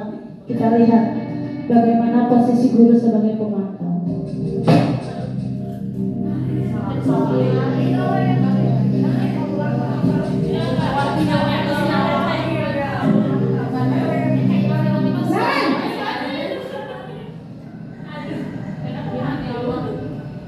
Selamat pagi Bu. Naren, apa peraturan sekolah kita tentang jam berapa kita harus masuk sekolah, nak? Kita harus di sekolah jam 7 Bu. Iya betul, sekarang sudah jam 7.20. Naren sudah tahu konsekuensinya jika terlambat hadir. Paham Bu, saya harus tinggal kelas pas jam istirahat selama 20 menit. Iya benar, konsekuensinya demikian. Jadi nanti jam 9.30 pas istirahat, kamu harus tinggal di kelas, kerjakan tugas tambahan untuk ketertinggalan kamu, ya? Baik Bu. Posisi Bapak Ibu, oke. Tadi diperlihatkan bahwa pemantau itu menggunakan konsekuensi. Jadi memang dibandingkan dengan beberapa posisi sebelumnya, ini mending. Jadi anak sudah mengetahui bagaimana konsekuensi ketika dia melakukan kesalahan. Namun itu anak itu masih terikat dengan aturan dari luar, bukan memunculkan solusi dalam dirinya. Nah, kita akan masuk ke dalam posisi yang terakhir, yaitu posisi guru menjadi seorang manajer. Masih Naren yang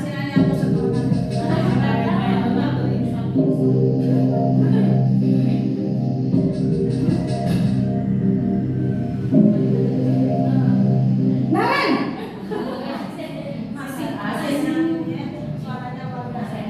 Selamat pagi Bu. Selamat pagi Naren. Maaf Bu, saya terlambat. Iya, sekolah masuknya jam 7, sekarang sudah jam 7.20. Jadi sekarang bagaimana ini Naren? Maaf Bu, saya lupa setel alarm saya semalam. Baiklah, menurut kamu, keyakinan sekolah yang mana yang perlu kamu tingkatkan? Menghargai diri sendiri dan orang lain mungkin ya Bu. Setuju. Jadi, apakah Naren meyakini prinsip saling menghormati tersebut? Iya Bu, saya meyakininya. Apakah Naren bersedia memperbaiki masalah keterlambatan ini? Bersedia Bu. Bagaimana kamu akan perbaiki masalah keterlambatan ini? Saya akan coba untuk tidak lupa menyetel alarm saya Bu. Baik, kalau Naren lupa menyetel alarm di rumah, ada orang yang kira-kira bisa bantu mengingatkan tidak? Ada Bu, kakak saya, Kak Emma. Ada lagi selain Kak Emma? Selain Kak Emma, ada ibu saya. Baik, jadi yang mengingatkan Naren adalah Kak Emma dan ibu kamu ya? Kira-kira akan mulai setel alarm kapan nih Naren? Setelah pulang sekolah, akan segera saya lakukan. Baik, jadi Naren akan setel alarm untuk bangun besok pagi dan akan diingatkan oleh kakak dan ibunda Naren ya.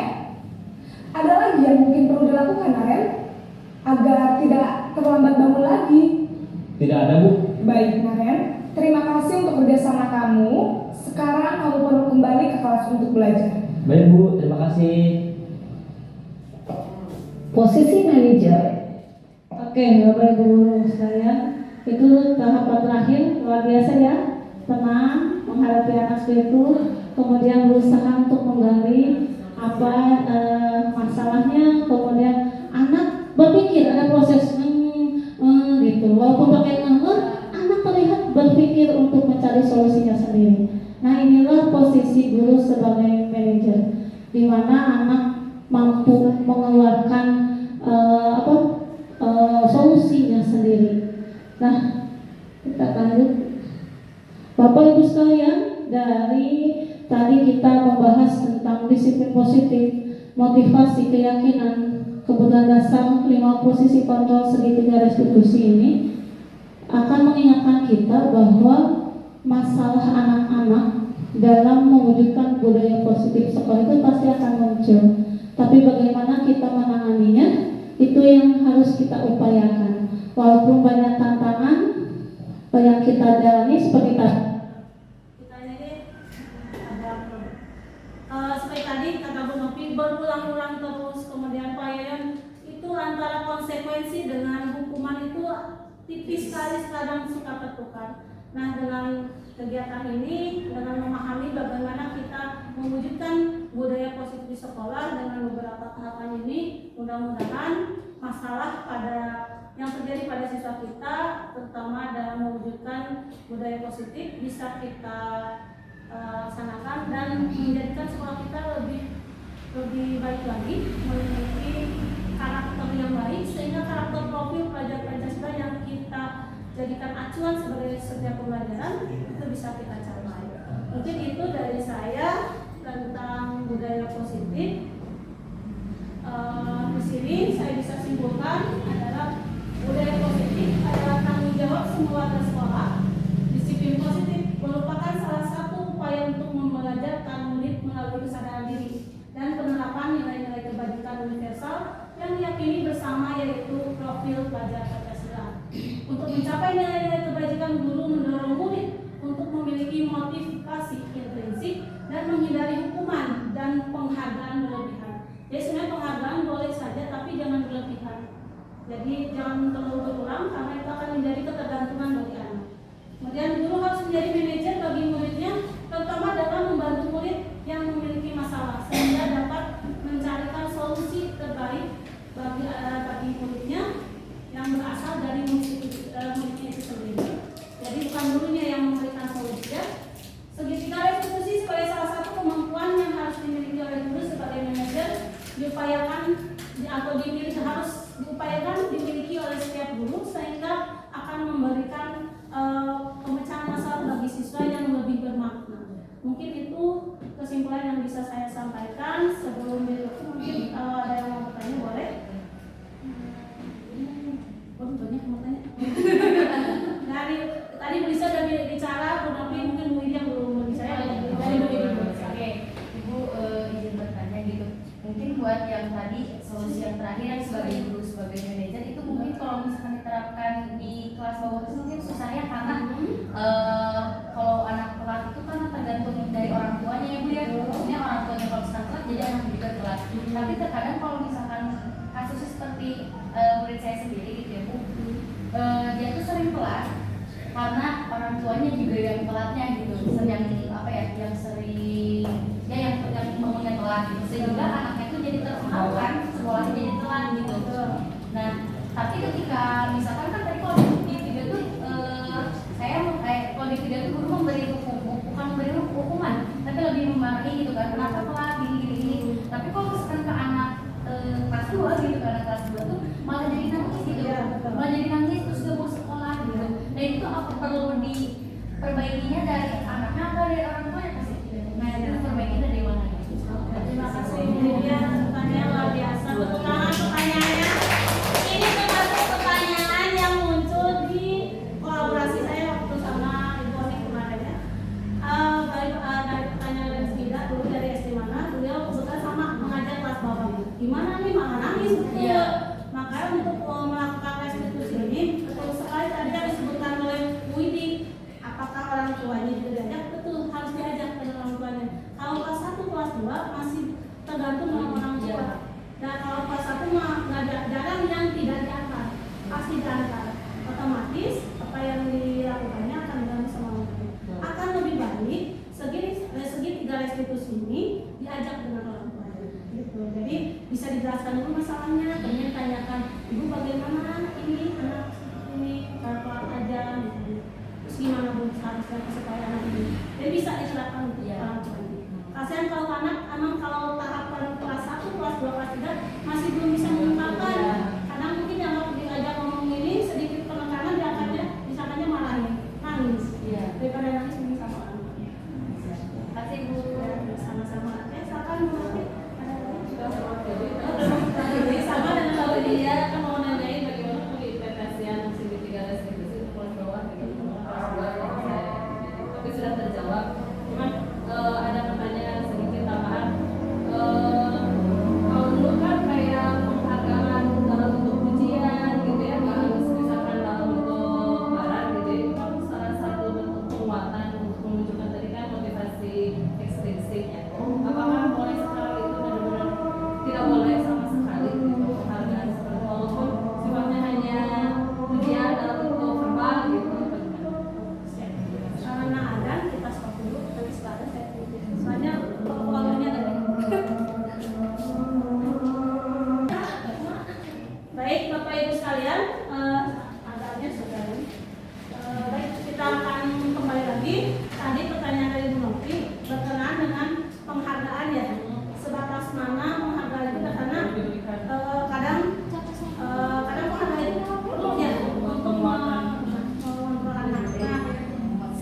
tadi motivasinya berupa penghargaan. Namun mari kita belajar untuk sedikit mengurangi penghargaan itu. Makanya tadi juga disebutkan di sini Bu. Di sini saya memberikan kesimpulannya adalah penghargaan yang berlebihan. Bolehlah sesekali, tapi tidak berlebihan. Karena dengan berlebihan atau dengan penghargaan yang teratur, maka anak akan bergantung pada ibu, pada orang lain, bukan pada kepercayaan dia. Ketika saya melakukan itu, manfaatnya pada saya ada nih, manfaatnya begini, tapi bukan saya melakukannya karena saya ini dikasih sama guru. Jadi penghargaan itu boleh, tapi tidak berkurang dan tidak berlebihan, sehingga anak tidak akan bergantung pada penghargaan yang berlebihan. Jadi diatur saja gitu ya. Apalagi anak kecil kan memang suka begitu ya. Jadi sedikit-sedikit kita ubah, perlahan saja berubahnya, karena anak itu perlu waktu untuk memahami. Pokoknya anak boleh. Makanya kita agak ya mulainya dari gini aja. Yang biasa kita ngasih fisik, kita ngasih cuma terus atau tepuk tangan doang. Jadi mulai menggeserkan paradigma penghargaan melalui barang. Itu aja dulu sementara supaya anak-anak mulai terbiasa tidak mengharapkan sesuatu. Berarti untuk kategori SD itu sendiri, karena kami ini di lingkungan SD, kalau yang gambaran yang ditayangkan barusan itu SMA ya, yang tentunya bisa diajak dialog dan bisa dieksekusi perbaikan pada saat itu juga.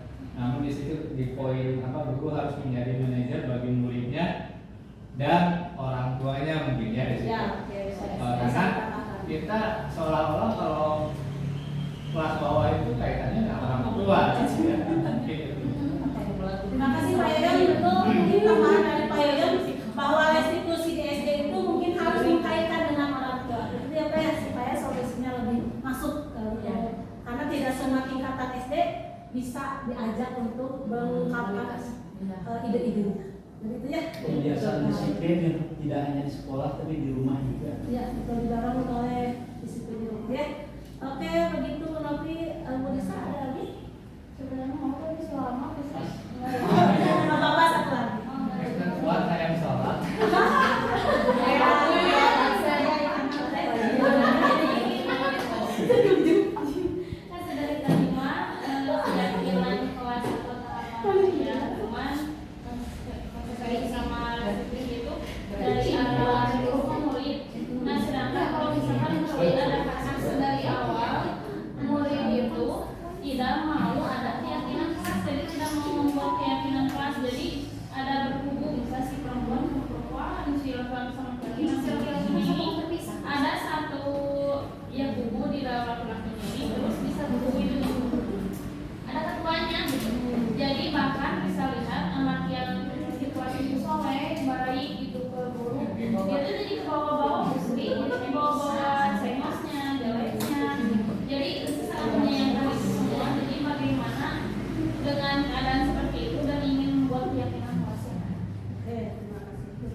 Bapak Ibu sekalian, tadi di awal ketika kita ngomong mengenai keyakinan kelas, itu di awal ya. Karena memang keyakinan kelas harus dibentuk di awal, jangan di tengah-tengah.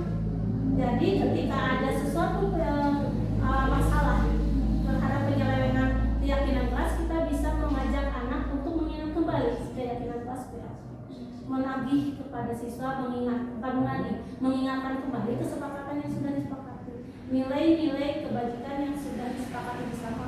Jadi kita ingatkan lagi, kan dia yang membuat. Ketika dia yang membuat, kan dia akan lebih sadar, oh aku yang buat, masa aku yang ini. Ya itu biasanya kalau kesepakatan kelas, keyakinan kelas itu setelah dibuat langsung ditempel di kelas supaya diingat. Nah mungkin nanti kalau memang kejadian seperti itu, ya tidak ada kata pelawak dalam pendidikan, menurut saya kita bisa mulai dari awal, mulai mengajak untuk anak-anak membuat keyakinan kelasnya bersama-sama. Bagaimana harus apa ketika di kelas, dengan aturan seperti apa, kepada guru seperti apa.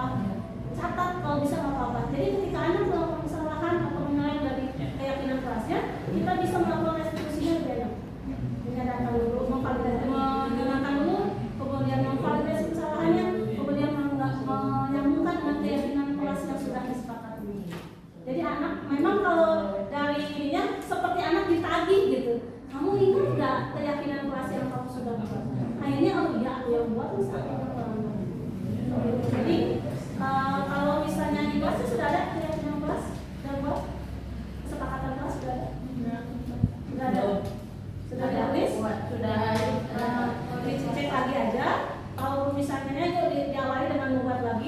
buat dengan kalimat yang simple yang dipahami oleh anak, kemudian terus simpan di kelas. Nanti ketika anak melakukan itu ingatkan kembali kepada keyakinan kelas yang sudah ini.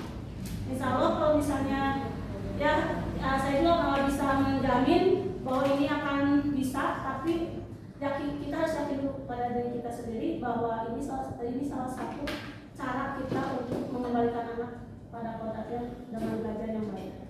Jadi masalah yang tadi kalau belum adakan, kemudian lakukan restitusi yang sudah ada, masih gagal, ulangi lagi saja. Dan karena mungkin kata saya juga ke Bu Novi, mungkin ada pada saat ada beberapa tahap di resolusi itu yang gagal, maka kita ulang memperbaiki supaya muncul kesadaran, muncul ide untuk membangun. Ya, itu dari saya. Oke Bapak Ibu sekalian, mungkin itu dari saya berkenaan dengan budaya positif. Mudah-mudahan bermanfaat dan kita bisa memberikan pelayanan pendidikan kepada siswa kita dan menanamkan karakter profil Pancasila yang bagus yang baik.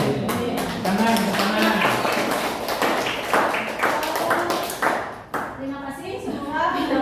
Terakhirnya terima kasih Bapak, terima kasih atas kesempatannya, atas kedatangan Bapak Ibu sekalian. Wabillahi taufiq wal hidayah. Assalamualaikum warahmatullahi wabarakatuh. Waalaikumsalam warahmatullahi wabarakatuh. Saya kembalikan kepada MC.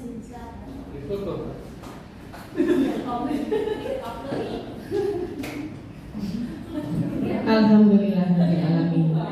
Ibu bapak, teman-teman semuanya, kita tercerahkan ya dengan diseminasi budaya positif ini. Mudah-mudahan tadi semua materi yang sudah disampaikan dapat kita laksanakan, dapat kita rubah paradigma yang tadinya kita seorang penghukum, seorang pembuat rasa bersalah pada anak-anak, rubah sedikit-sedikit, walaupun itu terasa berat, mungkin cara komunikasinya dikemas dengan yang lebih baik lagi. Begitu Ibu Bapak, kesimpulan sudah ditarik oleh Ibu Sri tadi. Mudah-mudahan kita bisa menerapkan ke depannya. Semoga sekolah kita dapat menjadi sekolah yang bisa menerapkan budaya positif lebih baik lagi. Wassalamualaikum warahmatullahi wabarakatuh.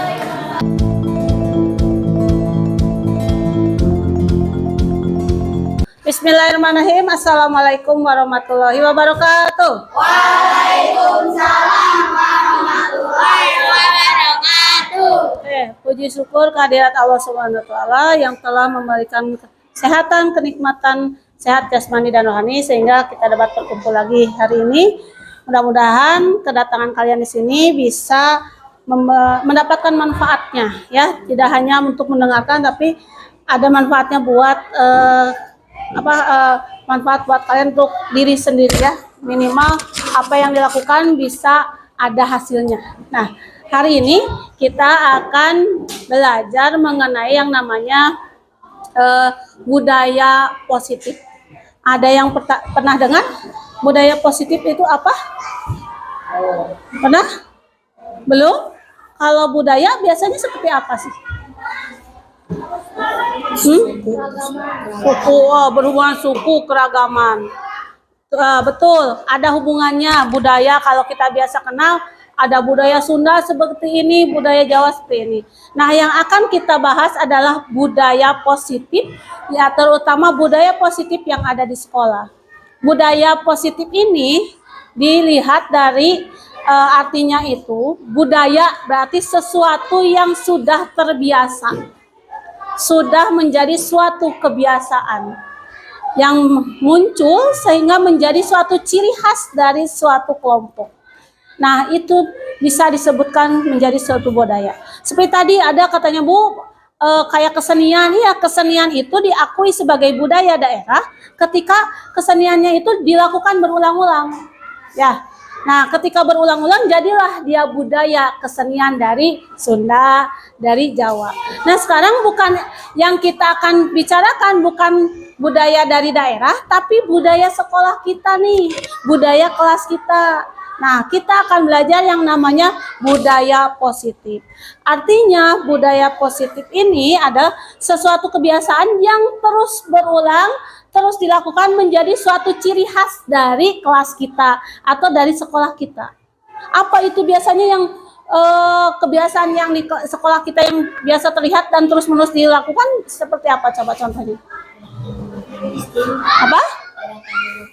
Budaya membawa misting. Oke, kita sudah mencanangkan betul. Jadi tiap hari bawa misting ya? Jadi udah nggak kelewat. Nah, itu bisa menjadi suatu budaya jika memang sudah dilakukan terus-menerus dan sudah terbiasa. Nah, sekarang kita akan masuk nih budaya positif yang ada di kelas. Anak-anak, budaya positif yang ada di dalam kelas berhubungan dengan bagaimana kalian menciptakan kelas itu menjadi nyaman, menjadi tempat yang baik untuk belajar. Tentunya kalau belajar di kelas kan pingin nyaman, betul tidak? Nah, dengan kenyamanannya itu, kita akan berusaha, betul tidak? Berusaha untuk mencapai kondisi yang nyaman itu. Apa usaha-usahanya yang dilakukan? Apakah cukup usahanya dilakukan sekali? 2 kali? Tidak. Maka harus berulang terus sehingga tercipta suasananya yang nyaman. Nah, dengan melakukan sesuatu yang berulang-berulang untuk menciptakan kondisi yang kondusif tersebut, maka itulah yang kebiasaan yang sering dilakukan itulah yang menjadi budayanya. Nah, anak-anak di sini untuk menciptakan budaya positif yang mewujudkan kelas yang nyaman untuk belajar, maka kita akan usahakan melalui suatu kegiatan, suatu usaha yang disebut dengan disiplin positif. Apa itu disiplin positif? Ada yang tahu? Disiplin aja. Disiplin, kalau dengar kata disiplin apa yang kalian ingat? Ada yang ini bisa menyebutkan? Kalau kalian dengar disiplin, ingat apa nih? Coba, kalau disiplin, Bu, aku mah kalau dengar disiplin jadi inget ini gitu. Mengikuti peraturan. Mengikuti peraturan, ya. Kalau Syakira, Bu, kalau dengar disiplin berarti saya harus mengikuti peraturan, gitu ya, Syakira? Oke, betul. Ada lagi? Kalau dengar disiplin apa? Tidak melanggar peraturan, mematuhi, tidak melanggar. Oke, sama, sinkron. Ada lagi? Jadi kalau kalian dengar kata disiplin itu ingatnya sama aturan ya? Nah, kalau kalian ingat disiplin dengan aturan, memang kita sering mengidentikan seperti itu. Namun yang berbeda, kita pakai positif nih. Ya, bedanya ya. Kita sekarang pakai positif. Apa itu bedanya? Nah, dalam menciptakan, Ibu mau tanya, kalau dengar peraturan enak nggak? Enak nggak? Enggak, serasa dipaksa ya? Nah, berbedanya dengan disiplin positif, peraturan kita akan rubah. Kita akan rubah peraturan yang ada dengan istilah keyakinan kelas. Nah, untuk mewujudkan yang namanya disiplin positif, kita akan membuat sebuah keyakinan kelas. Jadi kita akan wujudkan yang namanya disiplin positif dengan membuat sebuah keyakinan kelas, yaitu keyakinan kalian, ya, yakinnya seperti apa, keyakinan apa yang akan kalian munculkan untuk menciptakan kelas yang nyaman untuk belajar. Kira-kira kalian akan seperti apa keyakinan kelas kalian? Kelasnya mau yang seperti apa sih yang nyaman untuk tempat belajar kalian? Coba sekarang untuk untuk menjawabnya, silakan kalian membayangkan keyakinan kalian, tuliskan bagaimana situasi, kondisi kelas yang bagus untuk belajar. Keyakinan kalian tentang kelas yang nyaman untuk belajar. Bisa? Silakan kalian tuliskan ininya di kertas ini ya. Ibu akan bagikan, kemudian nanti tempel di depan ya. Boleh nanti tempel nih. Ya, boleh. Biru sama anakku.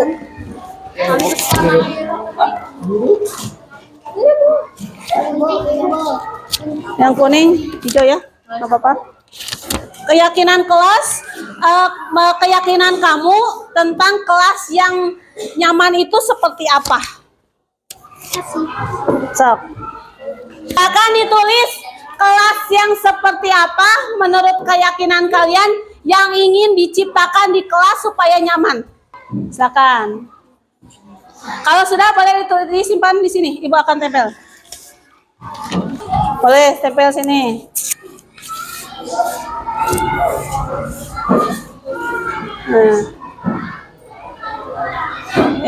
Silakan.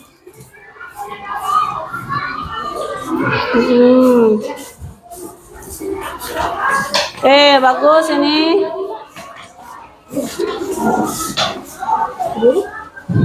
Nah, tulis di depan ya, ditempel di depan ya. Tulis depan ya. Iya, maaf ya.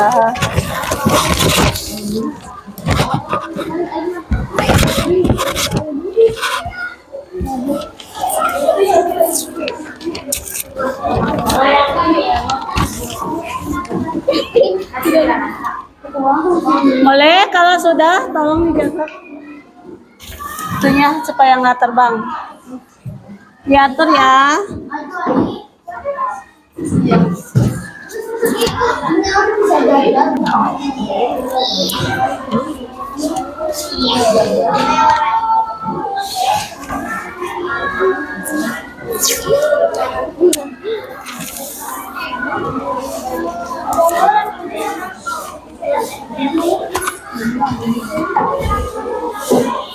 Baik, sudah semuanya? Kita akan rangkum keyakinan kalian tentang kelas yang nyaman untuk digunakan belajar bersama. Oke, kita buat ya, kita rangkum nih.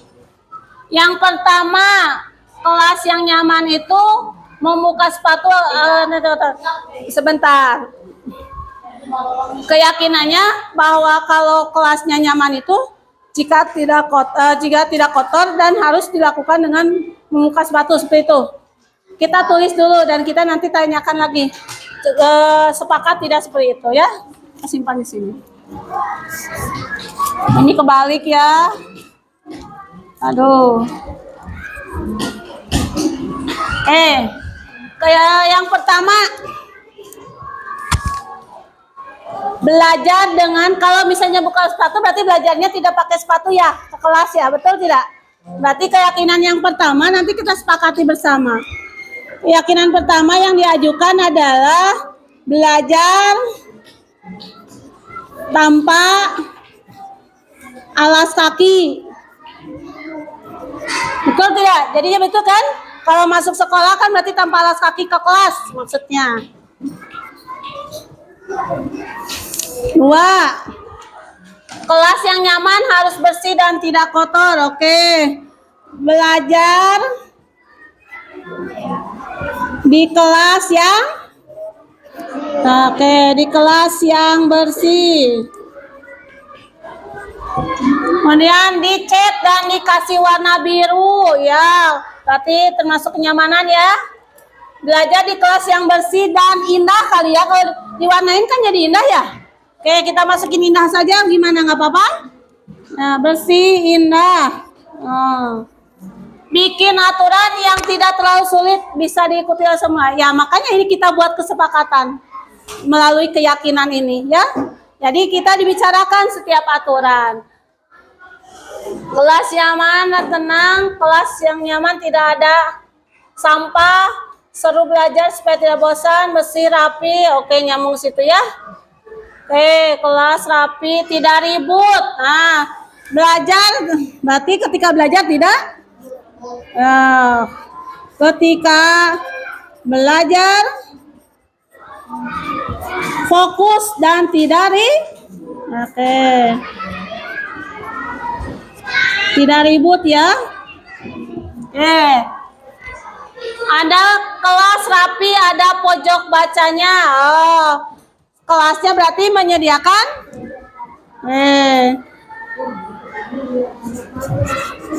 terdapat pojok baca. Bagus nih idenya. Berikutnya, tidak rebut, bersih, tidak saling marah-marah, tidak meminta tidak meminjam tanpa izin. Berarti di sini ini ya tambahinnya. Selalu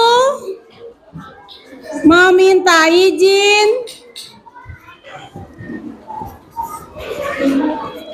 jika meminjam barang. Tidak marah-marah. Di sini suka marah-marah. Aduh, ini tensinya.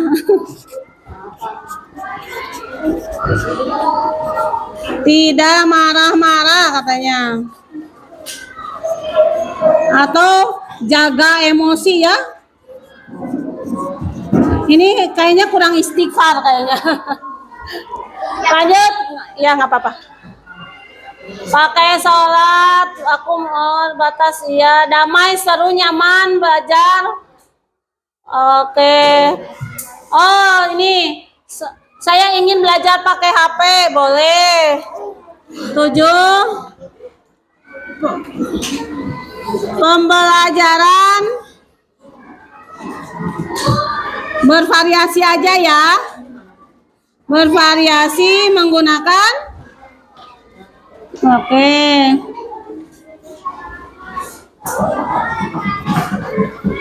boleh, cuman handphone harus dijaga nih. Kalian suka ini kalau bawa mainnya suka nggak lihat waktu, game aja. Nah itu yang harus kurangin ya.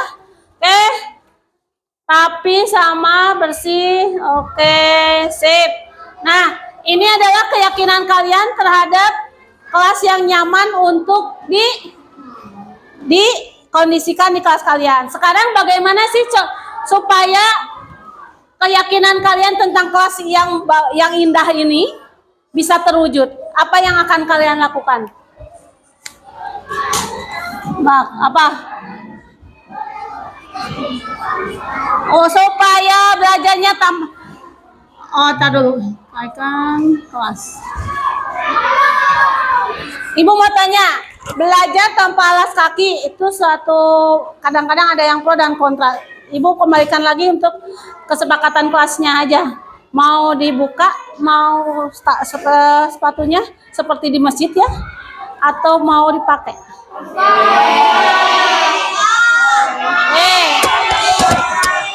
Oke, coba kalau begitu ibu ambil voting. Cung yang mau dibuka. Nggak boleh, nggak nunjuk-nunjuk. Siapa yang mau dibuka? Hanifah. Ya, 1 juta orang. Oke, berikutnya yang mau dipakai sepatunya. Oke, berarti pada umumnya keyakinan kalian lebih nyaman belajar itu menggunakan sepatu. Jadi ini tidak dimasukkan dulu ya. Kita masuk di sini. Belajar di kelas yang bersih. Coba untuk ini kira-kira untuk menciptakan kelas yang bersih dan rapi harus bagaimana? Bersih, oke. Membawa, jadi tidak nyampah ya. Membawa misting dan tempat minum sendiri, bukan nih. Kira-kira apa lagi supaya bersih dan indah? Ada piket, oke. Melakukan ya piket kelas.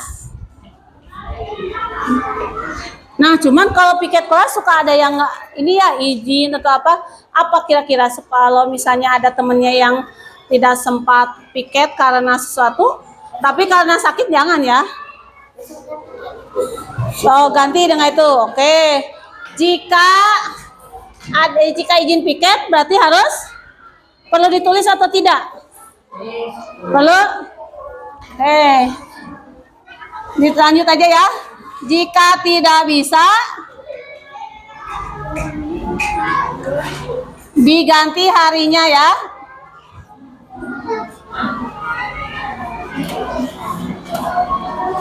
Kecuali yang sakit ya. 3. Cukup untuk menciptakan kelas bersih dan indah dengan ini? Ada lagi tidak? Ada lagi? Udah, oke. Yang ketiga, ketika belajar fokus dan tidak ribut, apa yang harus kalian lakukan?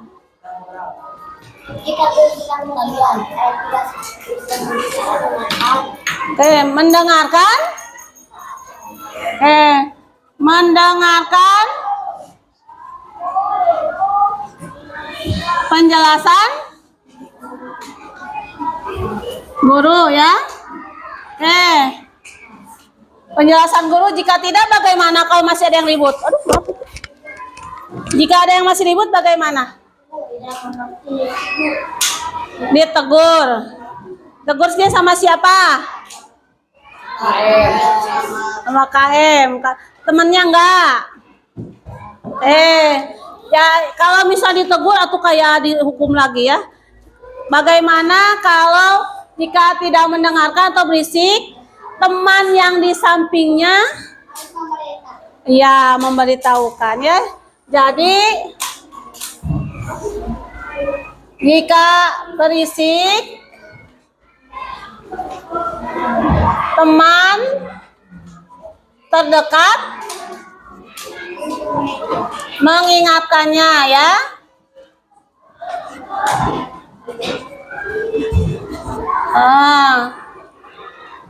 Kalau masih berisik, ya ibu paling tegur sedikit.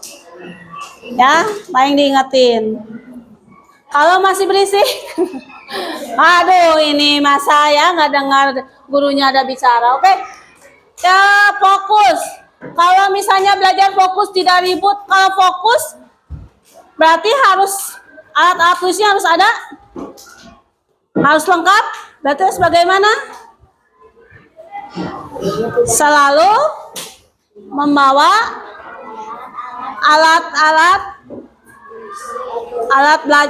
alat tulis sendiri ya. Di sini suka ribetnya pada pinjem ya, jadi rame.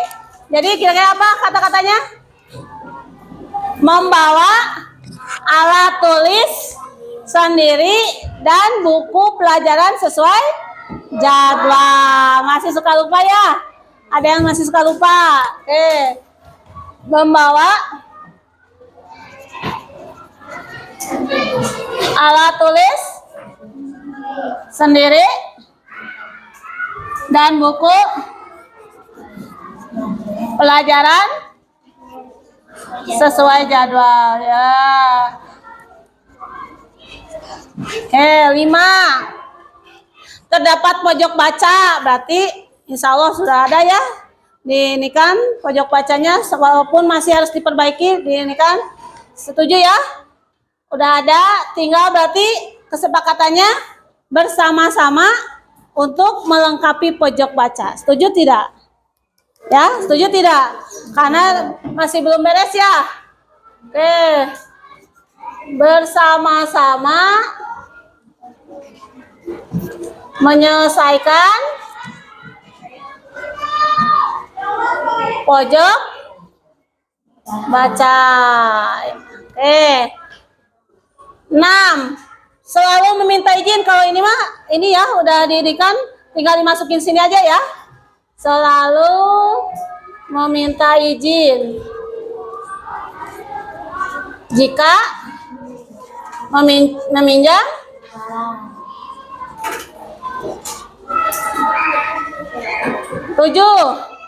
tidak marah-marah. Nah, benar ya.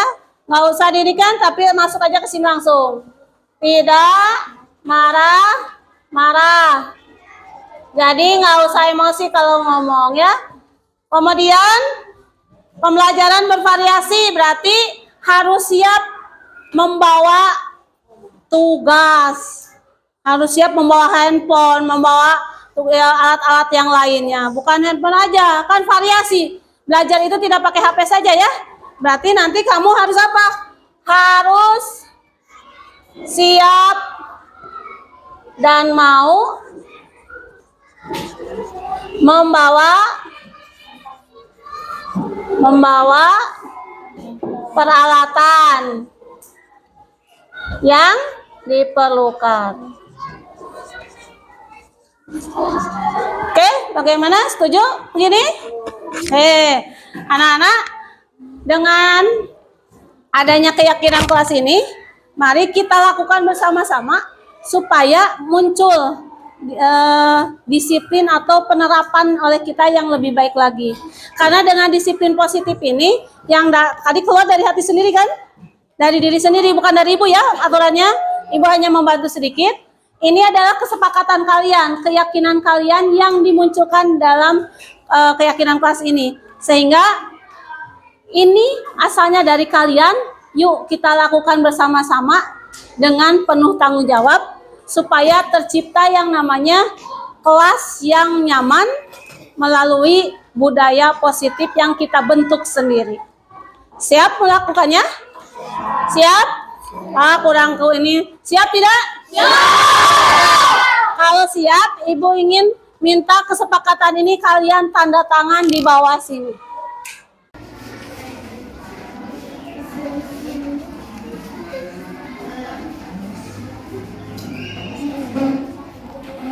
Dadah boleh. Kalau udah beres, dadah boleh.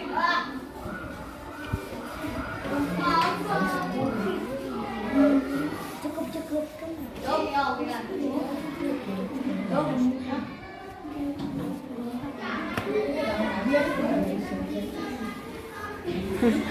Dadanya sebelum ngasih pulpen ya.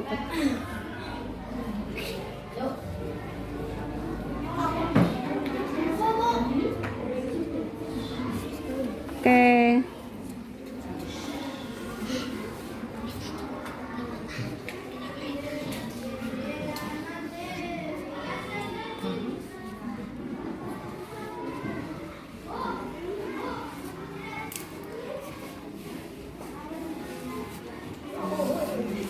Silakan. Bismillahirrahmanirrahim. Assalamualaikum warahmatullahi wabarakatuh.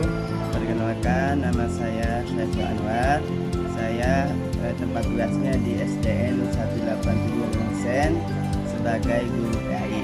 Kemarin waktu saya mengikuti diseminasi yang Gusri sampaikan, alhamdulillah banyak ilmu yang saya dapatkan, terutama lebih memperjelas perbedaan antara hukuman dan konsekuensi. Maka dari itu saya ke depannya insya Allah akan